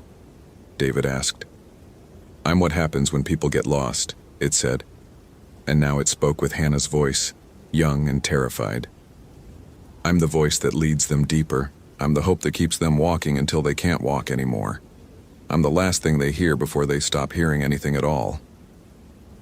David's fingers found the emergency flare in his jacket pocket, the one every ranger carried for situations like this, though the training manual had never covered situations quite like this. He pulled the flare free, tore the ignition strip. The flare ignited with a magnesium-white burst that turned the clearing into noon. The thing recoiled, its form fragmenting in the sudden light. And in that moment, David saw what was behind it. A hollow in the base of the massive cedar, maybe 4 feet wide, and inside that hollow was movement. He ran. The hollow was deeper than it looked, extending back into the tree's heart. David thrust the flare inside and saw Hannah Reeves curled at the back, unconscious but breathing, her face pale and her lips faintly blue. Around her feet lay bones, dozens of them, picked clean, scattered across the cedar's root system. Behind him, the voices rose to a shriek. The temperature plummeted, his breath emerging in clouds so thick he could barely see. The flare began to dim, its chemical reaction struggling against something that wasn't cold, but was the absence of heat, the absence of energy, the absence of everything. David grabbed Hannah under her arms and dragged her toward the opening. She was dead weight, maybe 120 pounds, and his back screamed as he hauled her over the lip of the hollow. The flare guttered and died. In the sudden darkness, something touched the back of his neck. Not physical contact, but the sensation of contact, ice that burned. The voices collapsed into a single voice, his own voice speaking words he'd thought to himself 1,000 times over the past 8 years. "You should have saved her. You should have looked harder. You should have known. It's your fault. It's always been your fault." "Maybe," David said aloud. He pulled Hannah free of the hollow, felt her head loll against his shoulder. But not this time. The thing screamed, not with a voice, but with a pressure in the air, a frequency that made David's vision blur and his nose start bleeding. He fumbled for another flare with fingers gone numb, couldn't find one, realized he'd only carried 2 and used them both.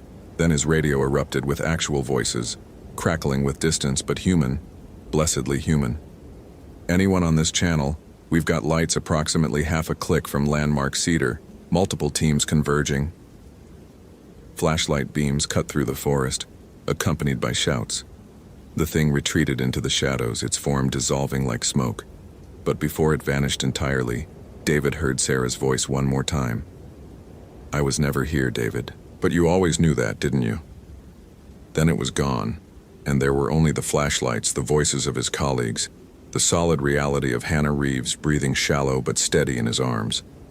They found him sitting with his back against landmark cedar, Hannah's head in his lap, 3 teams of rangers surrounding them with enough lights to turn the clearing into daylight. Anderson knelt beside him, pressed a hand to his shoulder. "Jesus, Mercer. We've been calling for 20 minutes. What happened?" David looked up at him. "Found her in the tree hollow, hypothermic, maybe drugged. Needs immediate evac. We've got a stretcher coming. Can you walk?" "Yeah."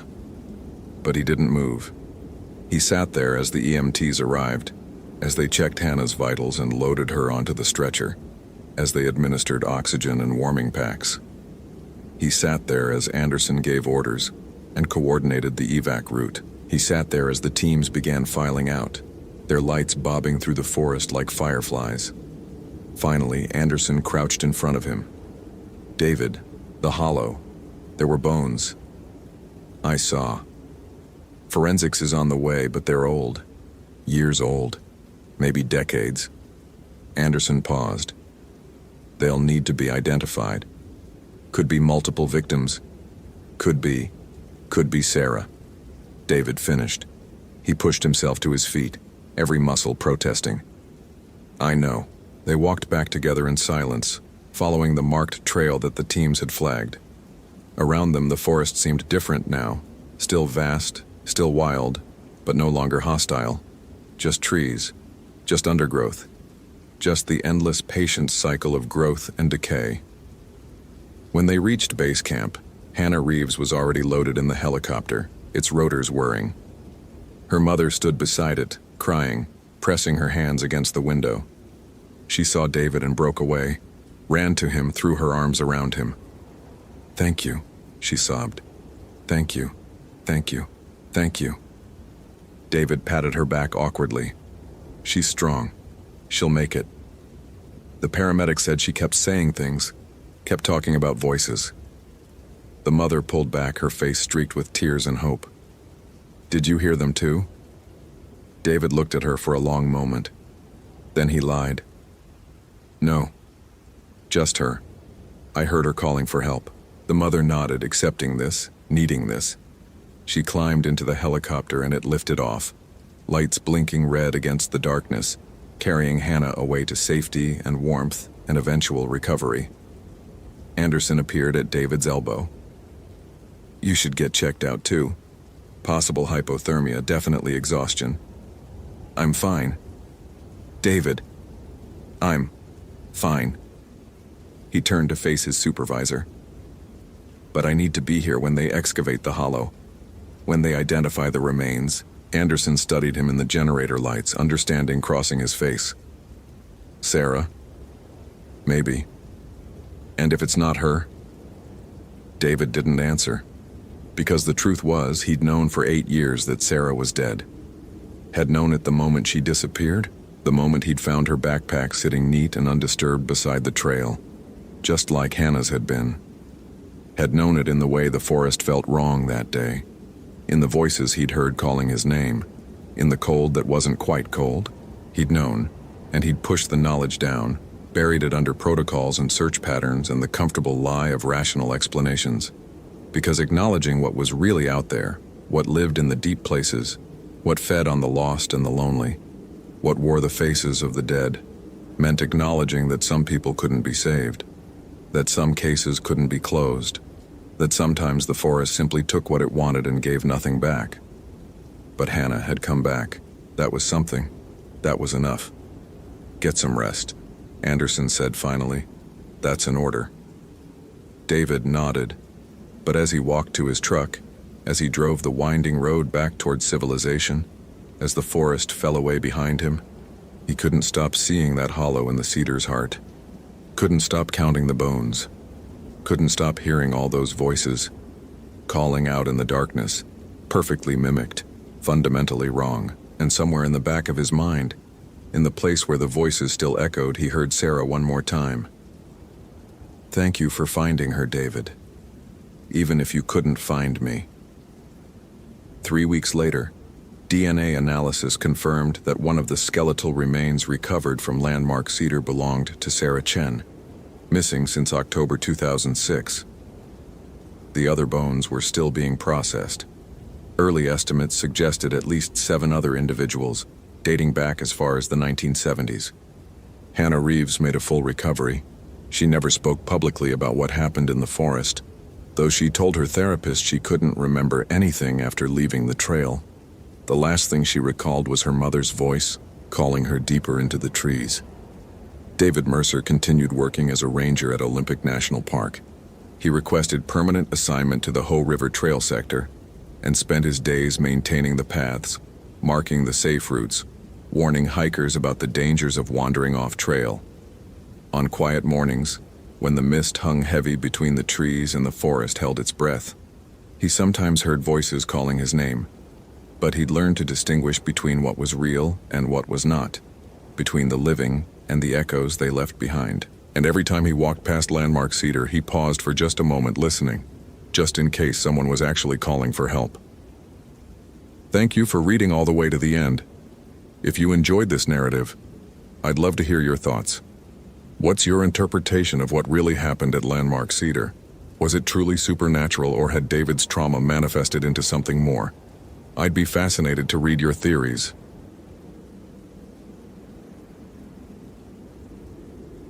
Mason Garrett had been a ranger at Olympic National Park for 11 years, but he'd never led a school group this deep into the Hoh rainforest.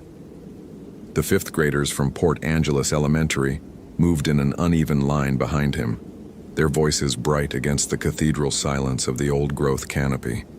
It was April 23, 2008, and the moss hung so thick from the Sitka spruces that the forest felt upholstered, muffling everything except the distant rush of the Hoh River. "Mr. Garrett, is it true trees here can be 1,000 years old?" A girl with red braids, Emma something, walked beside him, notebook open despite the mist. "Older," Mason said, checking his watch. 2:47 p.m.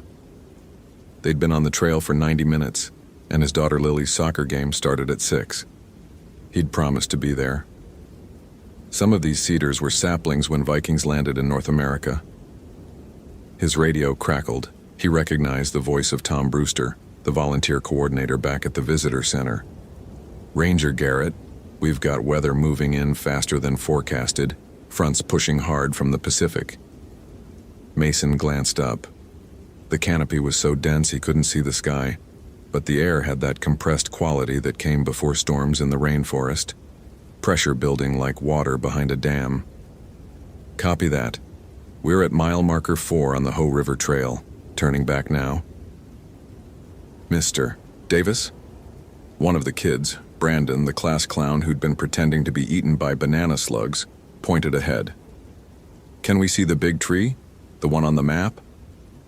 Their teacher, Mr. Davis, a young man who'd spent most of the hike looking nervously at the GPS unit Mason had lent him, nodded. "It's just another 100 yards, right, Ranger Garrett?" Mason hesitated. The big tree was a massive Sitka spruce that had been used as a trail marker for decades, its base hollowed by fire centuries ago. The kids would love it, and it would only add 10 minutes to the hike. Lily's game didn't start until 6. "All right," he said. "But we move quick. Single file, stay on the trail." The group pressed forward, and Mason counted heads automatically. 23 kids, Mr. Davis, and parent volunteer Mrs. Chen. Everyone accounted for. The trail narrowed, forcing them into a tighter line. On both sides, sword ferns grew waist-high, their fronds beaded with moisture. Something about the density of the undergrowth bothered him. Too thick, making it impossible to see more than a few feet into the forest. They rounded a bend, and there it was, the spruce, its trunk wider than a minivan, bark rippled like frozen water. The hollow at its base was large enough for 3 adults to stand in. The kids broke formation, crowding around it with their phones out. In 2008, the phones were simple. Flip models mostly, with cameras that barely worked in this light. 2 minutes, Mason called. Pictures and back to the trail. He stood at the edge of the clearing, watching the tree line. The forest had gone quiet in that way that made his scalp prickle. No birds, no rustle of squirrels, just the distant white noise of the river and the soft pad of rain beginning to fall on the canopy above. His radio crackled again. "Mason, this is Tom. That front's accelerating. You need to double time it." "On our way." Mason turned to Mr. Davis. "Time to move." "All right, everyone, back in line. Harper, get out of there." Mason's head snapped around. A girl had climbed into the hollow of the tree, her small frame disappearing into the shadow. He could see her sneakers, her pink jacket visible in the darkness. "Harper Montgomery, right now!" Mr. Davis's voice had an edge Mason recognized, the tone of a teacher who'd been ignored one too many times. The girl emerged, grinning, her blonde hair damp from the mist. She couldn't have been more than 12, Lily's age, with the same gap between her front teeth. Something about her made Mason's chest tighten. His daughter had begged to come on this trip, but he'd said no because he was working it. "Line up." Mason's voice carried the authority of someone used to managing crowds. The kids fell into formation, still chattering about the tree. They started back down the trail. Mason took the lead, setting a pace just short of a jog. The rain intensified, finding gaps in the canopy, splattering on his uniform jacket. Behind him, he could hear Mr. Davis doing a count. 18, 19, 20. "Mr. Garrett, hold up." Mason stopped, turning. The line had compressed, kids bunching up behind Mr. Davis, who stood motionless on the trail, his face pale. "What is it?" "I'm missing someone. I keep counting 23, but..." Mr. Davis's hand shook as he pointed at his roster. "Harper Montgomery. She was right behind me." Mason's training kicked in before the fear could. "Everyone stop. Stay in place." He moved down the line, counting himself. 24 people, minus Mr. Davis, minus Mrs. Chen, 22 kids. Harper was gone. "When did you last see her?" Mason kept his voice level. "She was..." Mr. Davis turned in a circle. "She was right behind me. I saw her pink jacket, right there." Mason looked at the trail behind them. Rain had turned the packed earth dark, but he could see their footprints clearly in the mud. He counted back. The prints ended about 30 feet behind the group, where the trail bent around a massive hemlock. He walked back to the spot, crouching. There. A smaller set of prints. The tread of a child's sneaker, moving off the trail into the ferns. "Harper!" His voice echoed through the trees. "Harper Montgomery, if you can hear me, call out." Nothing. Just rain and river. Mason pulled out his radio. "Visitor Center, this is Ranger Garrett. I have a missing child on the Ho River Trail, approximately 4.2 miles in. Female, 12 years old, blonde hair, pink jacket. Initiating immediate search. Request backup and notify SAR." Tom's voice came back immediately. Professional. "Copy that. SR team is assembling. ETA 45 minutes. Give me a description and last known position." Mason provided the details while scanning the forest. The ferns where the footprints led were crushed, showing a clear path into the undergrowth, but it disappeared after about 10 feet, where the ground turned to moss-covered nurse logs. "Mr. Davis, take the group back to the trailhead. Move fast, but stay together. Mrs. Chen, you take up the rear, count off every 5 minutes." "We should help search," Mr. Davis said, but his voice wavered. "The best help is getting these kids safe. Go. Now." They left. The kids silent now, scared by the sudden shift in tone. Mason waited until they rounded the bend before turning to the forest. His training said to wait for backup. His gut said every second mattered. The temperature had dropped. He could see his breath now, which was strange for April in the rainforest. He followed the crushed ferns, calling Harper's name. The undergrowth was thick, slowing him down. His radio crackled with updates he only half heard. The rain fell harder, drumming on the broad leaves around him. Then he heard it. "Help." A girl's voice, thin and distant, coming from deeper in the forest. Mason's heart lurched. "Harper, keep talking. Follow my voice." "I'm lost. I can't find the trail." He pushed through a thicket of salal, branches scratching his face. "Keep talking, Harper, I'm coming to you." "I'm scared, it's so dark." "I know, honey, but I'm right here. Just keep..." He broke into a clearing. A nurse log, maybe 40 feet long, had fallen years ago, creating an open space beneath the canopy. The ground was carpeted with moss, luminous green even in the dim light. But Harper wasn't there. Harper. No answer. Mason turned slowly, scanning the trees. Nothing moved. The rain had stopped, he realized. When had that happened? The forest was silent again, that unnatural quiet that made him think of held breath. "Harper Montgomery, call out if you can hear me." "I'm here." The voice came from behind him. Mason spun. There, at the edge of the clearing, stood a small figure in a pink jacket. But something was wrong. The girl stood perfectly still, her face obscured by shadow despite there being no sun to cast it. "Harper?" Mason took a step forward. "Are you hurt?" The figure didn't respond, didn't move. Mason's radio crackled. He grabbed it. "Tom, I've got eyes on her. Grid reference." He looked down at his GPS unit, but the screen showed nothing but static. When he looked up, the girl was gone. "Harper!" Mason ran to where she'd been standing, but there were no footprints in the moss. No sign anyone had been there at all. His pulse hammered in his ears. 11 years in these woods, and he'd never felt this kind of wrong. His phone buzzed. Mason pulled it out, one bar of service flickering. A text from his wife, Sarah. "Lily says good luck to Harper's group. See you at the game." The screen flickered and died. The battery icon had showed 70% when he'd checked it an hour ago. "Help me." The voice again, but this time it came from his left, deeper in the forest. Mason moved toward it, his hand instinctively going to the canister of bear spray on his belt. Not that bear spray would help with whatever this was. "I'm coming, Harper. Keep talking." "It's cold. I can't feel my hands." That detail, specific, frightened, convinced him it was real. He crashed through the undergrowth following the voice. His mind was already running through hypothermia protocols. April in Olympic was mild, but shock could lower body temperature fast. He had an emergency blanket in his pack. "Almost there, honey. Just a little..." He stopped. In front of him, not 30 feet away, Harper stood at the base of a cedar tree. This time he could see her face clearly. But it was wrong. Her expression was blank, eyes focused on something beyond him, and she wasn't shivering. If she was cold enough to lose feeling in her hands, she should be shivering. "Harper, can you hear me?" Mason approached slowly, the way he would approach an injured animal. "I'm Ranger Garrett. I'm here to help you."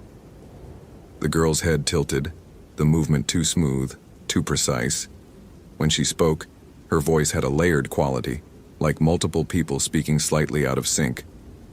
"Mason?" He stopped. "How do you know my name?" "Lily's father." The forest tilted. He'd never told these kids about his daughter. He'd mentioned her to Mr. Davis in the parking lot, but Harper had been nowhere near that conversation. "Come here, Harper. Let's get you back to the trail." "I'm not on the trail." Her voice was flat. "I'm in the tree." "What?" "The big tree. I went in and I couldn't come back out. But I can see you from here. You're far away." Mason's hands shook as he pulled out his radio. "Tom, I need you to send someone to that big spruce at mile marker 4.2. Have them check inside the hollow." Static. "Tom, do you copy?" Nothing but white noise. When he looked up, Harper was closer. She'd moved without him seeing, now only 10 feet away. Her eyes were completely black, pupils blown so wide there was no iris visible. "That's not Harper," Mason said out loud, his voice steadier than he felt. "No," the thing wearing Harper's face agreed. "But she's close. She's listening. She wants her mom." Mason's training, 11 years of wilderness protocols and emergency response, offered nothing for this. But something older did. The instinct that had kept humans alive in dark forests for millennia. Run. He turned and crashed back through the undergrowth, not bothering with the path. Behind him, he heard footsteps. Not running, walking. Steady, patient steps that somehow kept pace with his desperate sprint. "Mason." The voice was closer than it should be. "Lily's waiting for you." He didn't look back. A fallen log blocked his path. He vaulted it, landing hard on the other side. His ankle twisted but held. "Keep moving.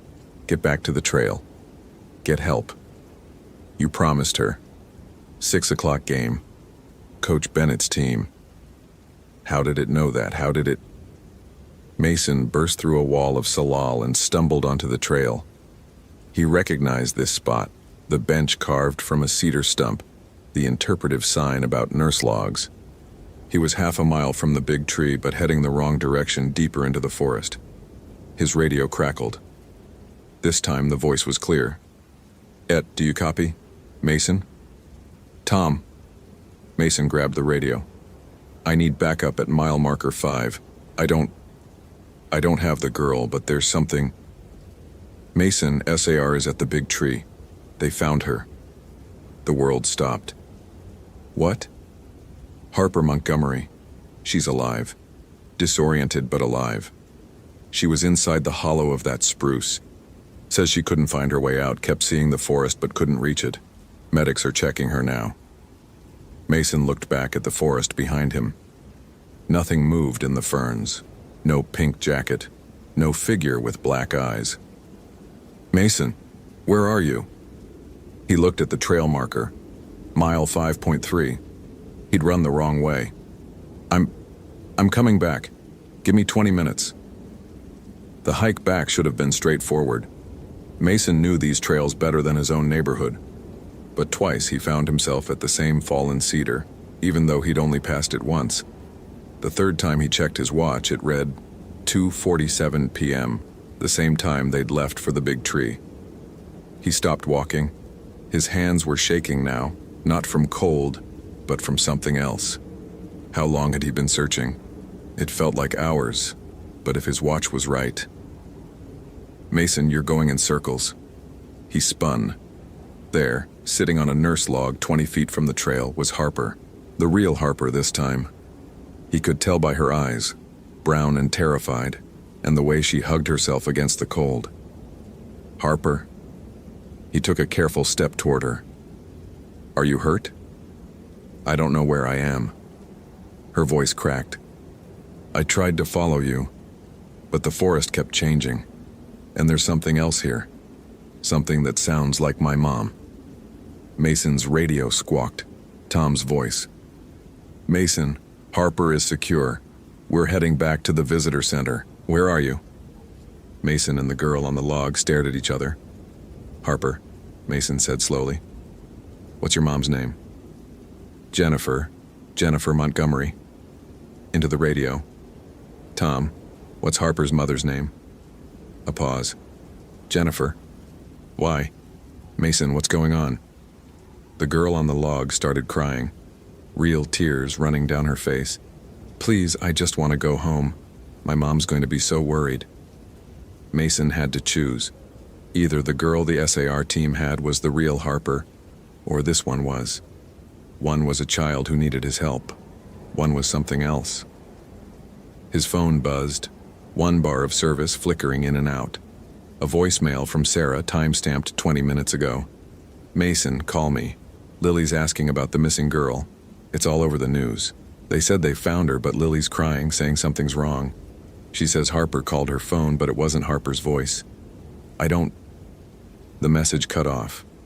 Mason looked at the girl. She'd stopped crying and her face had gone blank again. Waiting. "How do you know my daughter?" Mason asked.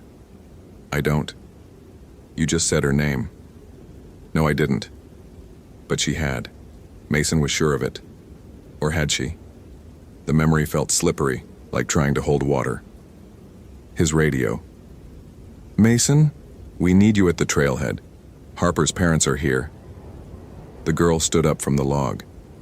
In the fading light, her shadow stretched wrong.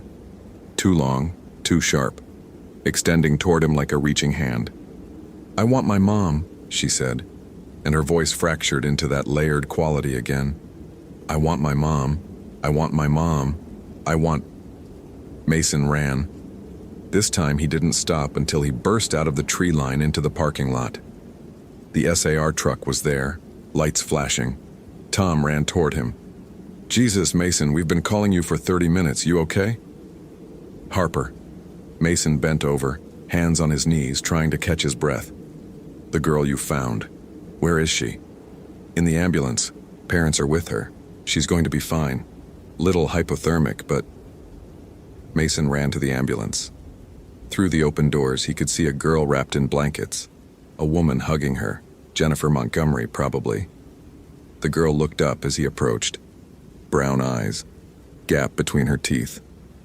She looked exhausted, but alive. Mr. Garrett, she said, and her voice was thin but steady. I'm sorry I went into that tree. I heard my mom calling me, and I thought she was in there, and then I couldn't get out. I could see the forest through the opening, but every time I tried to walk out, I just went deeper in. It's okay, Mason said, but he was studying her face, looking for something he couldn't name. You're safe now. There was something else in there with me, Harper whispered. It kept trying to make me look at it, but I remembered what my dad always says about animals. Never look directly at a predator, so I kept my eyes on the opening. On the light. Her mother kissed her forehead. You're so smart, baby, so smart. Mason stepped back, letting the medics close the ambulance doors. His phone buzzed. Actually rang this time. Full service returned. Sarah. Mason, thank God. Is it true they found her? Yeah, she's okay. He watched the ambulance pull away. I'm okay. Lily wants to talk to you. His daughter's voice, high and scared. Daddy? Harper called me. But it wasn't her. It knew things about her room, about her stuffed animals, but it talked wrong. Like it was reading words instead of saying them. Daddy, what called me? Mason looked back at the forest. The trail disappeared into shadow, and in that shadow, something pink flickered between the trees. Then it was gone. I don't know, baby. But Harper's safe. She's with her parents. Are you sure? Mason thought about the girl in the ambulance, the way she'd said his name with perfect recall, despite never having spoken to him before. The way her eyes had met his with sharp intelligence, not the confusion of a lost child who'd been trapped for hours. He thought about the thing in the forest, the one that knew his daughter's name, that knew about the soccer game and Coach Bennett and the promise he'd made. He thought about how the girl in the ambulance hadn't mentioned seeing him at all, hadn't mentioned his voice calling her name, even though he'd been screaming for her for at least 30 minutes. Yeah, Mason said finally. I'm sure. That night, Mason didn't make it to Lily's game. He stayed at the park until long after dark, filing reports and talking to the county sheriff and trying to explain what he'd seen without sounding insane. He didn't mention the thing wearing Harper's face. He didn't mention how his watch had stopped or how the forest had looped on itself. He just said he'd gotten disoriented during the search and took a wrong turn. Tom drove him home just after midnight. You did good today, Tom said. Kid's alive because you acted fast. Yeah. You sure you're okay? You seem shaken. Mason looked out the window at the dark trees lining Highway 101. That girl, Harper, when SAR found her in the tree, did she say anything? Like what? Like why she climbed in there in the first place? Tom shrugged. Said she heard her mom calling, thought the voice came from inside. Kids, you know? They get confused. But Harper's mother hadn't been in the forest. She'd been at work in Port Angeles, 40 miles away.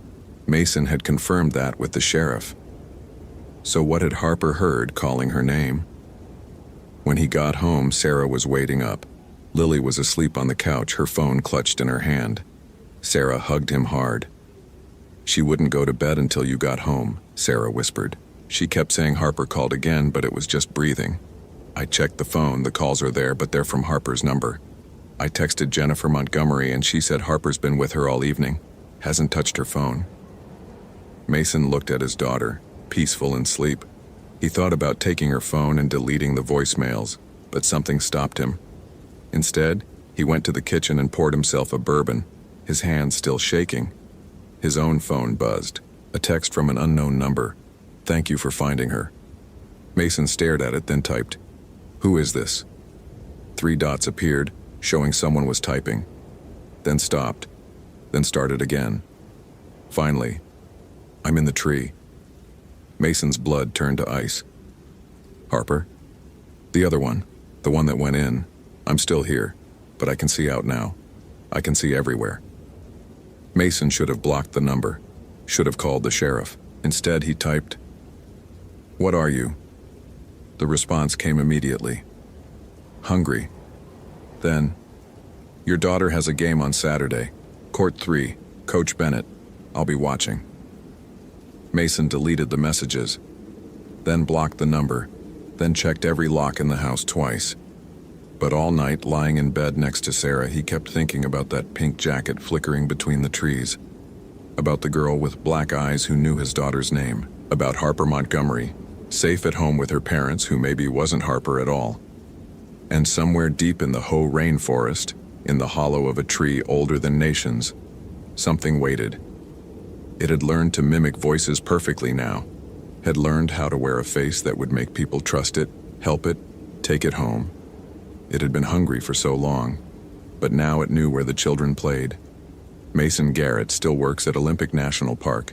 He never leads school groups anymore, and every night he checks his daughter's phone, looking for calls from numbers that shouldn't exist, from voices that know too much. Because he understands now what he found that day in April 2008. Harper Montgomery came home. But something else came with her.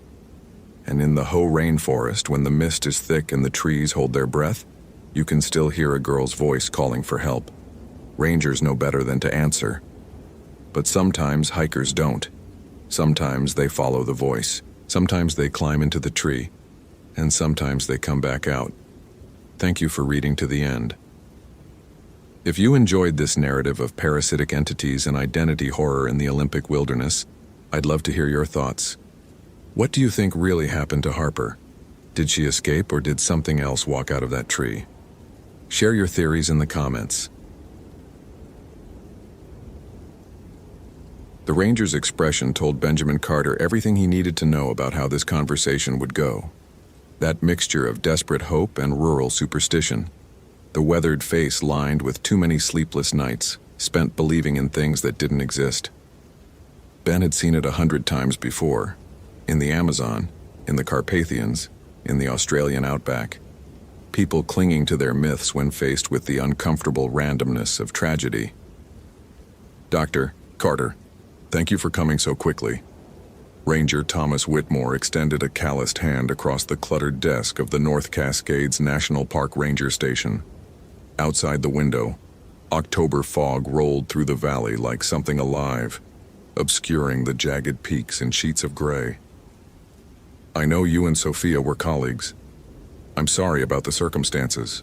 Ben shook the hand briefly, noting the small bone charm hanging from Whitmore's neck. Tourist trap stuff, probably picked up from one of the reservation gift shops. Sophia Mitchell was my research partner for 3 years, he said, settling into the wooden chair that creaked under his weight. Before she decided to throw away her career chasing fairy tales in the woods. Whitmore's jaw tightened. She was investigating something important. She was investigating nothing, Ben corrected, pulling out his phone out of habit before remembering the complete lack of signal he'd encountered the moment he'd turned onto the mountain road. 2009, and they still couldn't get decent coverage in these remote areas. Sophia got caught up in the same romantic nonsense that derails half the anthropologists who spend too long in the field, going native, as they say. It's a professional hazard. The Salish elders warned her not to go up to Cascade Pass after dark, Whitmore said quietly, his fingers unconsciously touching the bone charm. She went anyway. That was 8 days ago. We found her camp 3 days ago, and Dr. Carter... He paused, seeming to struggle with something. I've been a ranger for 23 years. I've seen bear attacks, falls, hypothermia victims. What we found at that camp, it wasn't any of those things. Ben suppressed a sigh. He'd driven 7 hours from Seattle expecting to find evidence of a hiking accident, maybe a fall, possibly even suicide. Sophia had been increasingly erratic in her final emails, rambling about boundary violations and awakened guardians, classic symptoms of a breakdown. Instead, he was getting ghost stories. "Show me the camp," he said flatly. "And please, spare me the local legends. I'm here to find out what actually happened to my colleague, not to collect folklore."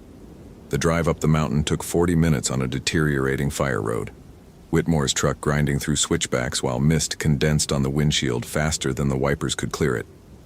The ranger kept glancing at Ben as if wanting to say something, then thinking better of it.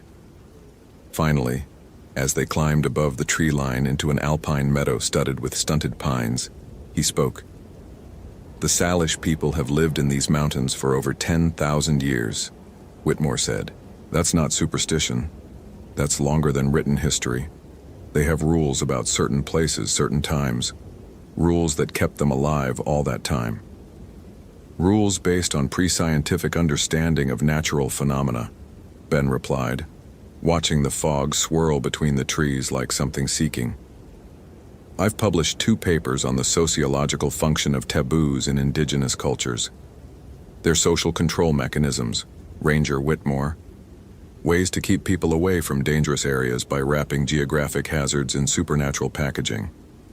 The cursed stream is actually contaminated with heavy metals. The haunted cave has toxic gas seepage. There's always a rational explanation." "Is there?" It wasn't a question. Whitmore pulled the truck to a stop in a small clearing. "Camp's about half a mile up that trail. I'm required to warn you that Salish tradition holds this entire area as sacred ground. Specifically, it's tied to the Tizikomi, the cannibal spirits that hunger in winter, and the Sisiutl, the serpent spirits that guard the boundary between this world and the spirit world." Sophia's notes indicated she was investigating reports of unusual behavior from hikers in this area. People coming back changed, not remembering parts of their trips, some never coming back at all. Ben grabbed his pack from the truck bed, noting with professional disdain that it was already late afternoon. They'd have maybe 3 hours of usable light less in this fog. "Ranger, with all due respect, if you're about to tell me Sophia was eaten by a mythological creature, I'm going to have serious concerns about the competency of this investigation." Whitmore's face hardened. "I'm telling you what the evidence shows, and what it shows doesn't make any goddamn sense." The trail wound through increasingly dense forest, Douglas firs rising like cathedral pillars into the mist. Ben had to admit, grudgingly, that the atmosphere was oppressive. The kind of place that would naturally generate folklore. No bird sounds, no insects. Just the soft crunch of their boots on the needle-strewn path, and the distant whisper of wind through branches that sounded almost like voices if you were predisposed to hear them, which Ben wasn't. He'd spent his career, a very successful career, thank you, debunking exactly this kind of thinking. His first book, Rational Spirits, Scientific Explanations for Global Ghost Phenomena, had been a bestseller in academic circles. His second, The Folklore Trap, How Superstition Undermines Indigenous Studies, had earned him a reputation as the field's foremost skeptic. Sophia had co-authored 3 chapters before their falling out, back when she still believed in evidence over intuition. That had been before her trip to the Kino Reservation last spring, before she'd come back talking about violations and boundaries and debts that must be paid, before she'd walked away from their research, their grant money, their paper on the neurocognitive basis of spirit belief, before she'd betrayed everything they'd built together for the sake of chasing phantoms in the fog. The camp appeared suddenly through the mist, and Ben felt his scholarly confidence flicker for just a moment before reasserting itself. Sophia's tent remained standing, though the fabric flapped in the wind through long tiers that looked almost deliberate. Her equipment was scattered in a rough circle around the campsite. Sleeping bag, cooking gear, camera, notebooks. But the arrangement was too precise to be the result of animal scavenging or weather. It looked ritualistic, staged. "Don't touch anything yet," Whitmore said quietly. "Just look first." Ben stepped carefully into the clearing, his anthropologist's eye automatically cataloging details. The campfire had been extinguished by something other than water or dirt. The logs were cracked and splintered, as if frozen and shattered. Sophia's notebooks lay open to pages covered in her handwriting, increasingly frantic, increasingly illegible. He knelt beside them, reading fragments. The boundary markers were destroyed. They said it would happen. I didn't listen. Something following me since the fourth night. I can hear it breathing when the wind stops. It's not one thing. It's many things. They're cooperating. That's not supposed to be possible. If you find this, Ben, I'm sorry. I should have listened. You should listen. Get out of the mountains. Ben stood abruptly, willing his heart to stop racing. Hypothermia could cause paranoia, sleep deprivation, dehydration, any number of rational explanations for increasingly disturbed journal entries. He moved to examine the tent. The tears in the fabric weren't tears at all, he realized with growing unease. They were too clean, too precise, like cuts, like something with very sharp implements had sliced through the reinforced nylon in measured strokes. The sleeping bag inside had been pulled out and opened, the down filling scattered across the tent floor in patterns that looked almost like symbols. Ben pulled out his camera, old school digital since his phone was useless up here, and began documenting. That's when he saw the trees. Every tree around the clearing, for about 30 feet in every direction, had been marked. Not with carved symbols or paint. The bark had been stripped away in vertical lines, exposing the pale wood beneath. The pattern repeated on every trunk, visible even through the mist.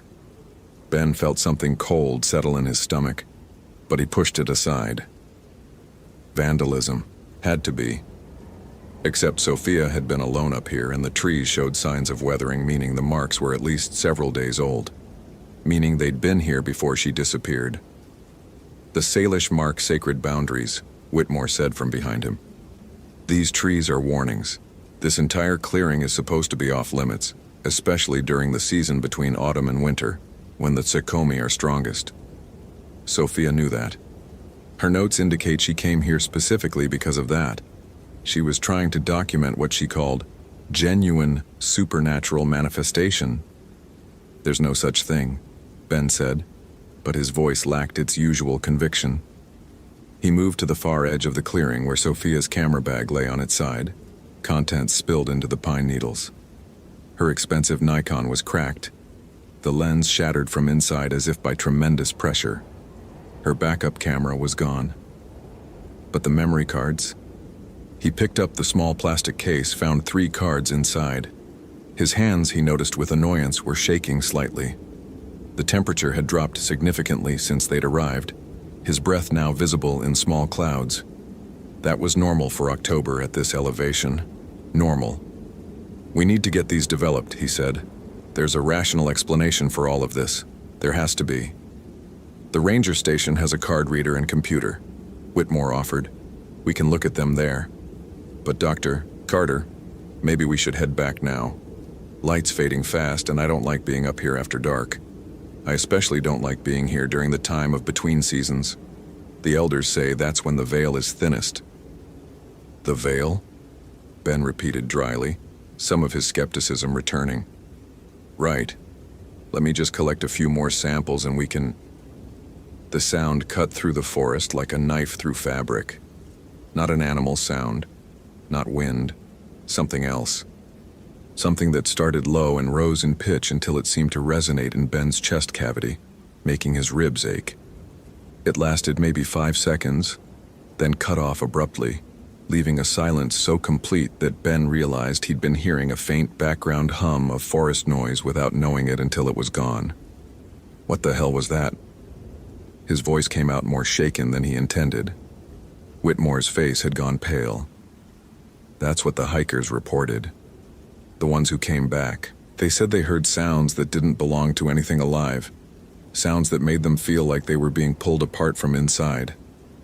He touched his bone charm again. We need to leave. Now. Ben wanted to argue, wanted to maintain his rational stance. But something primitive in his brain was screaming at him to run. He shoved the memory cards into his jacket pocket and started gathering Sophia's notebooks. As he bent to grab the last one, he saw something that made him freeze. Footprints in the soft earth beside the tent. Human-sized but wrong. The toes were too long, the arch too deep, and they seemed to have more than 5 toes. They led from the tent into the forest, and where they passed, the pine needles had turned black, as if scorched. "Dr. Carter," Whitmore's voice was tight. "We need to go right now, please." The sound came again, closer this time, and with it came a smell that made Ben's eyes water. Like rot and copper and something acrid, chemical. He grabbed the rest of the notebooks and ran, Whitmore already ahead of him on the trail. The fog had thickened impossibly, reducing visibility to maybe 10 feet. Ben stumbled over roots, his breath coming in ragged gasps, his rational mind trying desperately to categorize what he'd just experienced while his animal hindbrain focused entirely on escape. They burst out of the forest and into the clearing where the truck was parked. Whitmore had the engine running before Ben even had the door closed, and they were barreling down the fire road in the growing darkness, the headlights barely penetrating the fog that seemed to follow them like something hunting. Neither man spoke during the drive down the mountain. Ben clutched Sophia's notebooks to his chest, feeling the rapid beating of his heart slowly return to normal. There was an explanation. There had to be. Mass hysteria. Infrasound from geological activity causing hallucinations. Misidentification of natural phenomena. His mind cycled through possibilities, rejecting the one that kept trying to surface. That Sophia had been right. That there were things in these mountains that didn't fit into his carefully constructed rational universe. Back at the ranger station, Whitmore made coffee with shaking hands, while Ben set up the card reader. The first memory card was corrupted, the files unreadable. The second showed normal photos, Sophia's documentation of her hike, landscape shots, the camp being set up. Then the images started to change. Frame after frame of the forest at night, shot with a flash that illuminated maybe 20 feet of trees and fog. Nothing unusual at first glance. But when Ben zoomed in, he saw them. Figures. Multiple figures, standing just at the edge of the light, their outlines wrong in ways he couldn't immediately identify. Too tall, too angular. In one photo he could make out what might have been a face, if faces could have mouths that opened vertically instead of horizontally, revealing darkness that seemed to extend impossibly far back. "Jesus Christ," Whitmore whispered, looking over his shoulder. The third card was worse. The photos were time-stamped to the night before Sophia disappeared. They showed the inside of her tent, the camera apparently set to take photos at 30-second intervals. The first dozen were unremarkable, Sophia in her sleeping bag reading by flashlight.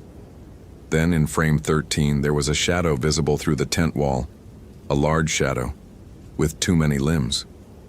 Frame 14, the tent was opening. Frame 15, something was inside.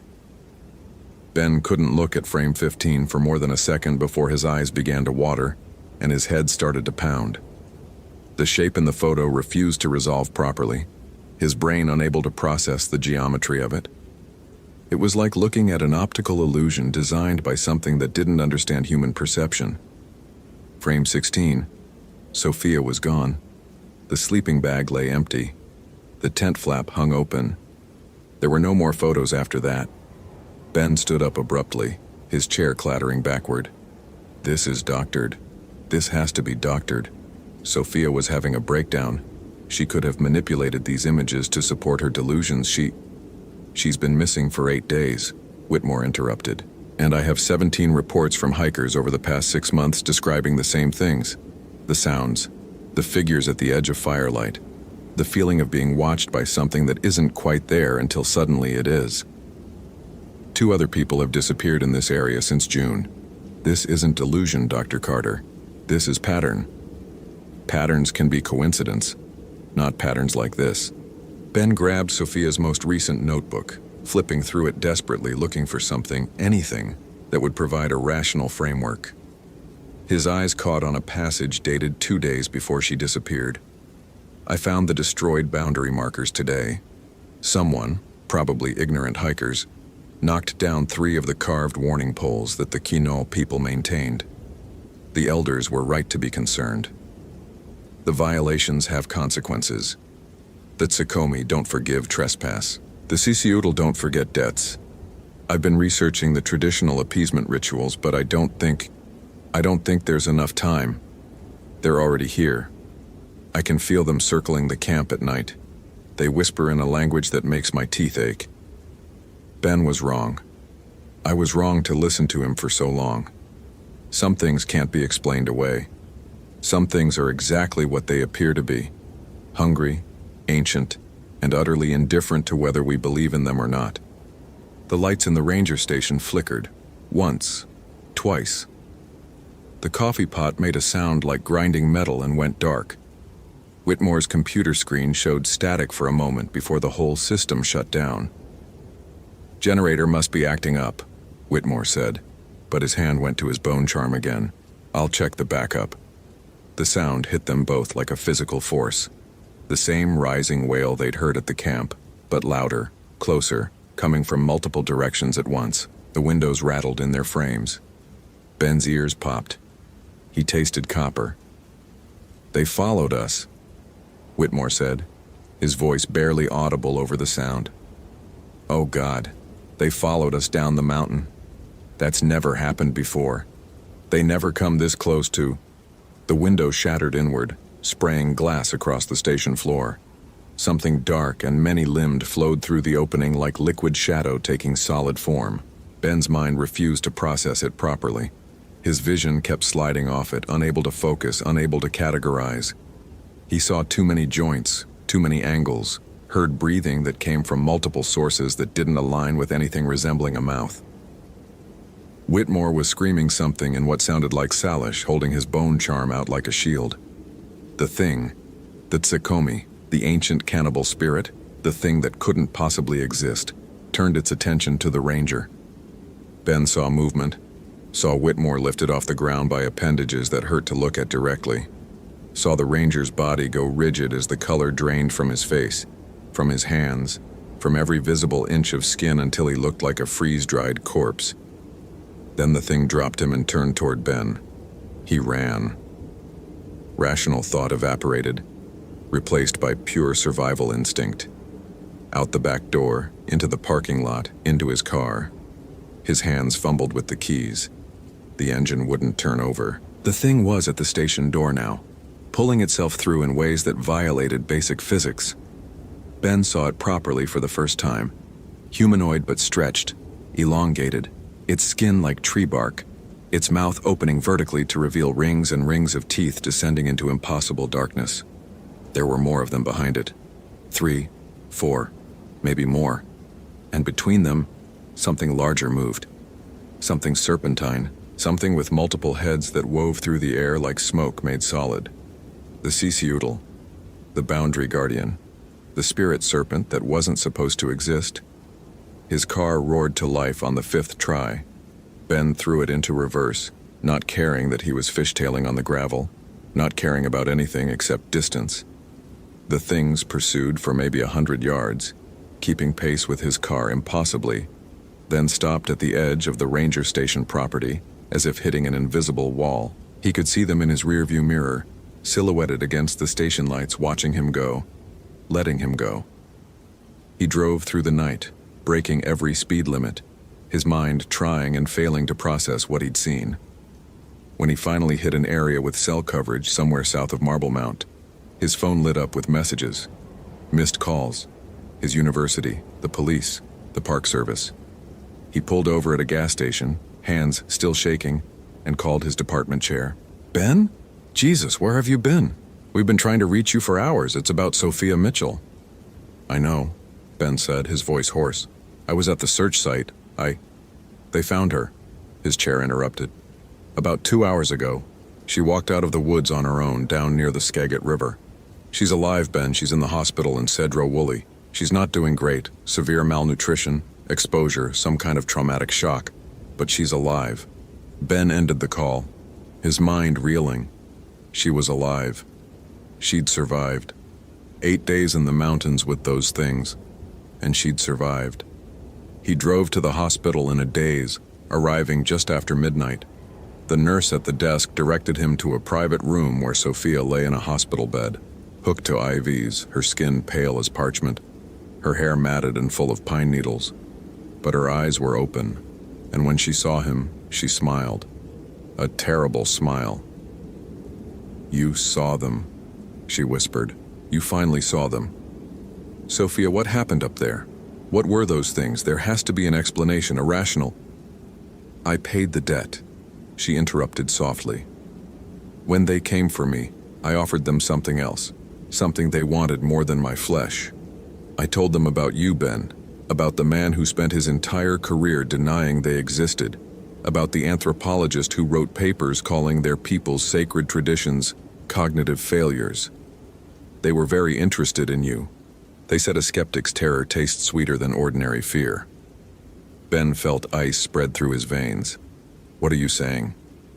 "I'm saying I bought my life with yours. I led them down the mountain. I showed them where you'd be. The Tsukomi are patient, Ben. They can wait, they can follow. And the Sisiutl—" She laughed, a dry, crackling sound. "The Sisiutl mark their prey. You've been marked. You'll see the signs. In mirrors. In reflections. In the shadows that move when they shouldn't. They'll let you run. They'll let you hide. But boundaries are boundaries and debts are debts, and you crossed so many lines without even knowing they were there." "You're delusional," Ben said desperately. "The trauma, the exposure, it's made you—" "Look at your hand," Sophia whispered. Ben looked down, his right hand, the one that had picked up the memory cards in Sophia's camp. The skin was darkening, thin black lines spreading from his fingertips up toward his wrist in patterns that looked organic but weren't. They looked like the marks on the trees. They looked like warnings. "It starts slow," Sophia said. "Then it accelerates. You'll feel them getting closer. Every night. Every time you close your eyes. They're very thorough, Ben. Very patient. And very, very hungry. I estimate you have maybe a month before they come for you in earnest. Less if you try to leave the region. They don't like it when their marked prey tries to run beyond the boundary." Ben backed toward the door, his marked hand throbbing with a cold that had nothing to do with temperature. "This isn't real. This can't be real." "That's what makes it so perfect," Sophia said, closing her eyes. "You'll spend your last weeks trying to find a rational explanation, trying to disprove the impossible. And every night, you'll hear them getting closer. Every night you'll know that everything you built your career on was wrong. That's the real terror, isn't it, Dr. Carter? Not the dying, the knowing." Ben ran. Out of the hospital, into his car, down the highway toward Seattle. The marks on his hand were spreading. In the rearview mirror, between glances at the road, he thought he saw something serpentine keeping pace with his car. Something with multiple heads. Something that wove through the darkness like it owned it. The radio crackled to static, then resolved into a sound he recognized. That rising wail. That impossible pitch that made his bones ache. And underneath it, barely audible, he heard breathing. Multiple sources. Multiple throats. Coming from the back seat that was definitely, absolutely empty. He drove faster, knowing it wouldn't matter. Knowing that Sophia was right. Knowing that somewhere in the North Cascades a boundary had been crossed and a debt had been marked, and there were things in the ancient forests that were exactly what they appeared to be. Hungry, patient, and utterly indifferent to whether he believed in them or not. The signs were everywhere now. The marks on his hand had reached his elbow. In every window he passed, in every reflection, he saw them. The tall figures with too many joints, the serpent with multiple heads, the things that walked in the spaces between this world and whatever lay beyond. They were coming. They had always been coming. And Dr. Benjamin Carter, who had spent his entire career explaining away the impossible, finally understood that some debts couldn't be rationalized, some boundaries shouldn't be crossed, and some things in the dark were exactly as terrifying as the old stories claimed. By the time he reached Seattle, the marks had spread to his shoulder. He could feel them inside him now, moving beneath his skin like something burrowing. In the distance, He heard mountains calling. In the darkness, he heard voices in a language that made his teeth ache. And he knew, with the absolute certainty of the formerly rational now confronted with undeniable truth, that the thing he feared most wasn't death itself, but the knowledge that would accompany it. That he'd been wrong about everything. That the world was so much stranger and more terrible than his books had claimed, and that somewhere in the fog-wrapped mountains, ancient things were laughing at the anthropologist who'd finally learned to believe. Hope you felt real chills. If you appreciate genuine horror, consider following. Which moment scared you most?